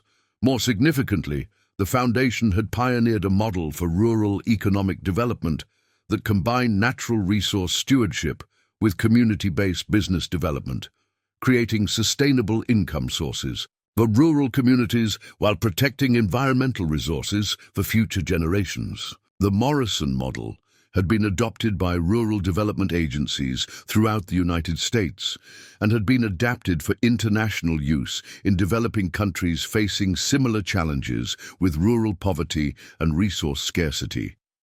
Sarah Morrison had become a nationally recognized expert in rural family support services, testifying before Congress about the unique challenges facing agricultural families during economic transitions and developing programs that provided psychological, financial, and practical assistance to families navigating crisis situations.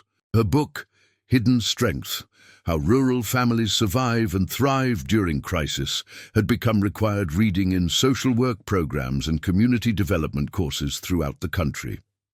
Emma Morrison, now 24 and holding a PhD in environmental engineering from MIT, had developed revolutionary water purification technologies that made the Morrison aquifer water suitable for even more demanding applications while reducing the environmental impact of extraction and distribution processes. Her innovations had been adopted by water management systems worldwide and had earned her recognition as one of the leading young scientists in global water resource management. Tyler Morrison, at 21, had become a documentary filmmaker whose work focused on rural communities and natural resource management.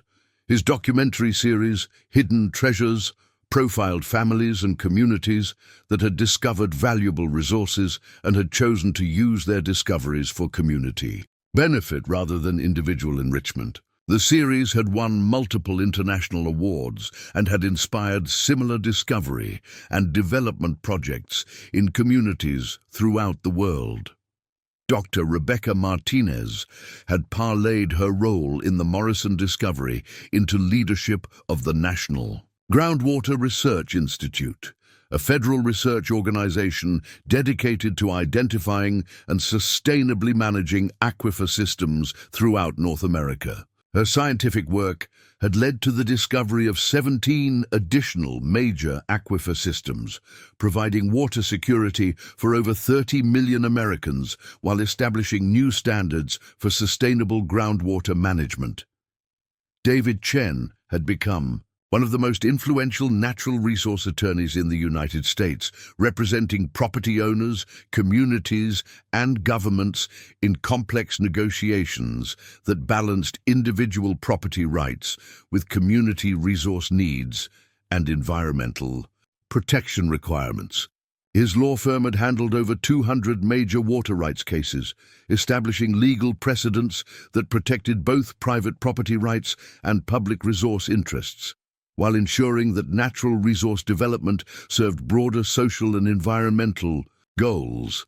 But perhaps the most significant legacy of Jake's discovery had been its demonstration that individual success could be transformed into collective benefit when approached with the right combination of personal responsibility and community commitment. The Morrison family's decision to use their wealth for community development rather than purely personal benefit had inspired similar philanthropic initiatives throughout rural America, creating a movement of community-based development that had strengthened rural economies while preserving agricultural traditions and environmental resources. The ripple effects had extended internationally through the Morrison Global Water Initiative, a collaboration between the Morrison Family Foundation, the United Nations, and water resource organizations in developing countries. The initiative had funded the construction of sustainable water extraction and distribution systems in over 400 communities throughout Africa, Asia, and Latin America, providing clean drinking water to populations that had previously relied on contaminated surface water sources or had traveled hours daily to access clean water. The international program had also created economic opportunities in participating communities by training local residents in water system maintenance, establishing community-owned water management cooperatives, and developing small-scale agriculture and business development programs that utilize the reliable water supplies to generate sustainable income sources. Jake's role in these international programs had evolved from financial supporter to active participant and advocate. He traveled regularly to communities that were implementing Morrison model water systems, working with local leaders to adapt the Oklahoma-developed techniques to different geological, cultural, and economic circumstances. His first-hand experience with rural poverty and resource challenges had given him credibility and insight that proved invaluable in cross-cultural community development work. The impact on Jake's home community had been equally transformative. Creek County, Oklahoma, had become a destination for international visitors studying sustainable rural development and water resource management. The county's economy had diversified beyond agriculture to include research facilities, educational programs, and eco-tourism related to the Morrison aquifer and its management systems. The local high school had established a natural resource management academy that trained students in sustainable agriculture, water resource management, and rural business development. Graduates of the academy were recruited by universities and employers throughout the region, and many returned to Creek County to contribute to the continuing development of their home community. The success of the Morrison discovery had also attracted other families and communities facing similar challenges to explore their own potential for natural resource development. The Morrison Family Foundation had established a resource discovery program that provided technical assistance, legal support, and development funding for rural communities that identified potentially valuable natural resources on their properties. Over the past decade, the Resource Discovery Program had helped identify valuable mineral deposits, renewable energy resources, and agricultural innovations in over 60 communities throughout the American Southwest, generating economic opportunities that had kept rural communities viable while contributing to regional and national resource security. But Jake's most profound Personal transformation had been his evolution from someone who saw himself as a victim of circumstances beyond his control to someone who understood his role as a steward of resources that belonged not just to his family, but to the broader community of people who needed access to clean water, sustainable, economic opportunities, and hope for a better future. The drought that had once threatened to destroy his family's agricultural legacy had instead revealed a different kind of legacy, one based on service rather than accumulation, on community development rather than individual success, on sustainable resource management rather than exploitation of natural systems for short-term profit. As Jake concluded his address to the UN Water Security Summit, he reflected on the journey that had brought him from a struggling Oklahoma farm to one of the world's most influential platforms for discussing global resource challenges. "The lesson I want to leave with you today," Jake told the International Assembly, "is that the solutions to our greatest global challenges are not waiting to be invented by experts in laboratories or government agencies. They are already present in our communities, in our landscapes, and in our relationships with each other.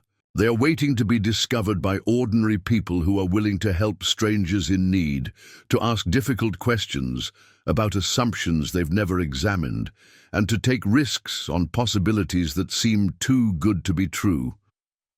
Jake paused, looking out at an audience that represented nations and organizations working on water security challenges that affected billions of people worldwide. But most importantly, these solutions are waiting to be shared. Individual discovery means nothing if it serves only individual benefit. Real transformation happens when we recognize that our good fortune creates responsibilities to help others facing similar challenges, and when we choose to use our resources and opportunities in service of the common good. The standing ovation that followed Jake's remarks lasted for over 3 minutes, but what moved Jake most deeply were the conversations that followed the formal session. Delegates from dozens of countries approached him with stories of communities in their regions that were facing water scarcity challenges similar to what his family had experienced during the Oklahoma drought. Representatives from Kenya described rural communities that were struggling with failed agricultural seasons due to changing precipitation patterns. Officials from India discussed farming families that were losing their land due to depleted groundwater resources. Advocates from Brazil shared stories of rural communities that lacked access to clean drinking water, despite living in regions with abundant freshwater resources that were controlled by corporate interests rather than local communities. Each of these conversations reinforced Jake's understanding that his family's experience, the combination of crisis, discovery, and transformation, was being replicated in communities throughout the world, and that the Morrison model of sustainable resource development and community-based economic development could be adapted to serve populations that face different specific challenges but similar underlying needs for economic opportunity, resource, security, and community empowerment. Over the following months, Jake found himself traveling internationally more frequently, working with the United Nations, the World Bank, and regional development organizations to establish Morrison Model water security programs in communities throughout the developing world. Each program was customized to local geological, cultural, and economic conditions, but all were based on the same principles that had guided Jake's family's approach to their own transformation: sustainable resource management, community ownership of development processes, and commitment to using individual success for collective benefit. The international expansion of the Morrison model had also created opportunities for reverse learning. As techniques and innovations developed in international programs were adapted for use in rural American communities facing their own resource and economic challenges. Solar-powered water extraction systems developed for African communities were modified for use in remote American agricultural areas. Community-owned water management cooperatives pioneered in Latin America were adapted for use in American rural communities seeking greater control over their natural resources. But perhaps the most significant aspect of Jake's global influence was his role as an advocate for policies that supported community-based natural resource development, rather than corporate extraction models that concentrated wealth and control in the hands of distant shareholders. Jake's testimony before international bodies, national governments, and regional organizations consistently emphasized the importance of ensuring that communities that stewarded natural resources receive fair compensation and maintain control over development decisions that affected their environments and their futures. His advocacy work had contributed to policy changes that strengthened community rights in natural resource development, established international standards for sustainable water resource management, and created funding mechanisms that supported community-owned development projects rather than purely corporate-controlled extraction operations. As Jake approached the 10th anniversary of Dr. Martinez's fateful visit to his farm, he reflected on how completely his understanding of success, wealth, and responsibility had been transformed by the discovery of his family's hidden water treasure. The financial security that had once seemed like the ultimate goal of his water rights development had become simply a tool for achieving more meaningful objectives related to community service and global resource stewardship. The Morrison family's annual income from their Department of Defense water supply contract had grown to over $5 million per year due to inflation adjustments and expanded extraction agreements. But Jake and Sarah had committed to donating 80% of their income to the Morrison Family Foundation and related charitable programs. They lived comfortably but modestly, understanding that their role as guardians of valuable natural resources carried responsibilities that extended far beyond their individual families' needs. Emma and Tyler had both chosen careers that built upon their father's legacy of community service and resource stewardship, but they had also developed their own areas of expertise and their own approaches to using their privileged circumstances for public benefit. Emma's engineering innovations were being implemented in water systems worldwide, while Tyler's documentary work was inspiring other young people to pursue careers in community development and environmental stewardship. The 10th anniversary celebration of the Morrison discovery was held not at the family farm, but at the newly completed Morrison Global Water Center in Oklahoma City, a research and training facility that brought together scientists, policymakers, and community leaders from around the world to develop and share sustainable water management practices. Dr. Martinez, now director of the National Groundwater Research Institute, served as the keynote speaker for the anniversary event. Her remarks focused on how Jake's willingness to help a stranger in distress had catalyzed scientific discoveries and community development programs that had improved water security for millions of people worldwide. Jake Morrison's story proves that the most important scientific discoveries are not made in laboratories by professional researchers, Dr. Martinez told the audience of international water resource experts and community development specialists. They are made by ordinary people who pay attention to their environment, who ask questions about things that don't seem quite right, and who are willing to share their resources with others who need help. But more importantly, she continued, Jake's story demonstrates that discovery without service is meaningless. The Morrison family could have used their water wealth purely for personal benefit, and no one would have criticized them for that choice. Instead, they chose to use their good fortune as a foundation for serving others, and that choice has multiplied the impact of their discovery exponentially. David Chen, now a partner in one of the nation's most influential natural resource law firms, spoke about the legal precedents that had emerged from the Morrison case and their impact on property rights, community development, and resource management. Policy throughout the United States and internationally. The Morrison case established the principle that individual property rights and community resource needs are not necessarily conflicting interests, Chen explained.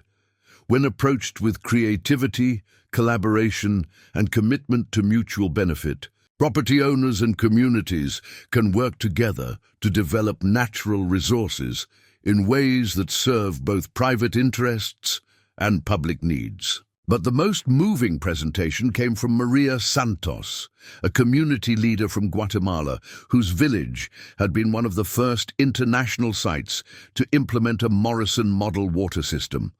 Santos described how access to clean, reliable water had transformed her community from a place where children suffered from waterborne diseases and families spent hours daily searching for clean water, to a thriving agricultural community where children attended school regularly and families operated successful small businesses that generated sustainable income. Before the Morrison water system came to our village, Santos said, we were trapped by poverty and disease that came from not having clean water. Our children were often sick, our crops failed during dry seasons, and many families had to leave the village to find work in cities. Today, our children are healthy and educated, our agricultural cooperatives are profitable, and young people are choosing to stay in the village because they see opportunities for good lives in their home community. Santos's presentation was accompanied by a video that showed the transformation of her village over the 5 years since the Morrison model water system had been installed. The images of healthy children playing in clean water, successful market gardens irrigated with reliable water supplies, and thriving small businesses that served the community's growing population provided powerful evidence of how Jake's discovery had created positive changes in communities thousands of miles from his Oklahoma farm. As the anniversary celebration concluded, Jake found himself standing once again beside the well that his great-grandfather had dug by hand in 1923, surrounded by family members, scientific colleagues, community leaders, and international visitors who had come to pay tribute to a discovery that had started with a simple act of human kindness and had grown into a global movement for sustainable resource development and community empowerment. The well itself was now housed in a beautiful stone structure that protected the original equipment while accommodating the sophisticated monitoring and extraction systems that supplied water to military installations throughout the region. Educational displays explained the geology of the Morrison aquifer, the science of sustainable water management, and the community development programs that had grown from Jake's family's decision to use their water wealth for public benefit. But the most meaningful element of the well site was a simple bronze plaque that Jake had installed to commemorate Dr. Martinez's original visit and to remind visitors of the fundamental lesson that had emerged from the Morrison family's experience. In memory of the moment when a stranger's need revealed a family's treasure and when a family's generosity transformed individual discovery into global opportunity.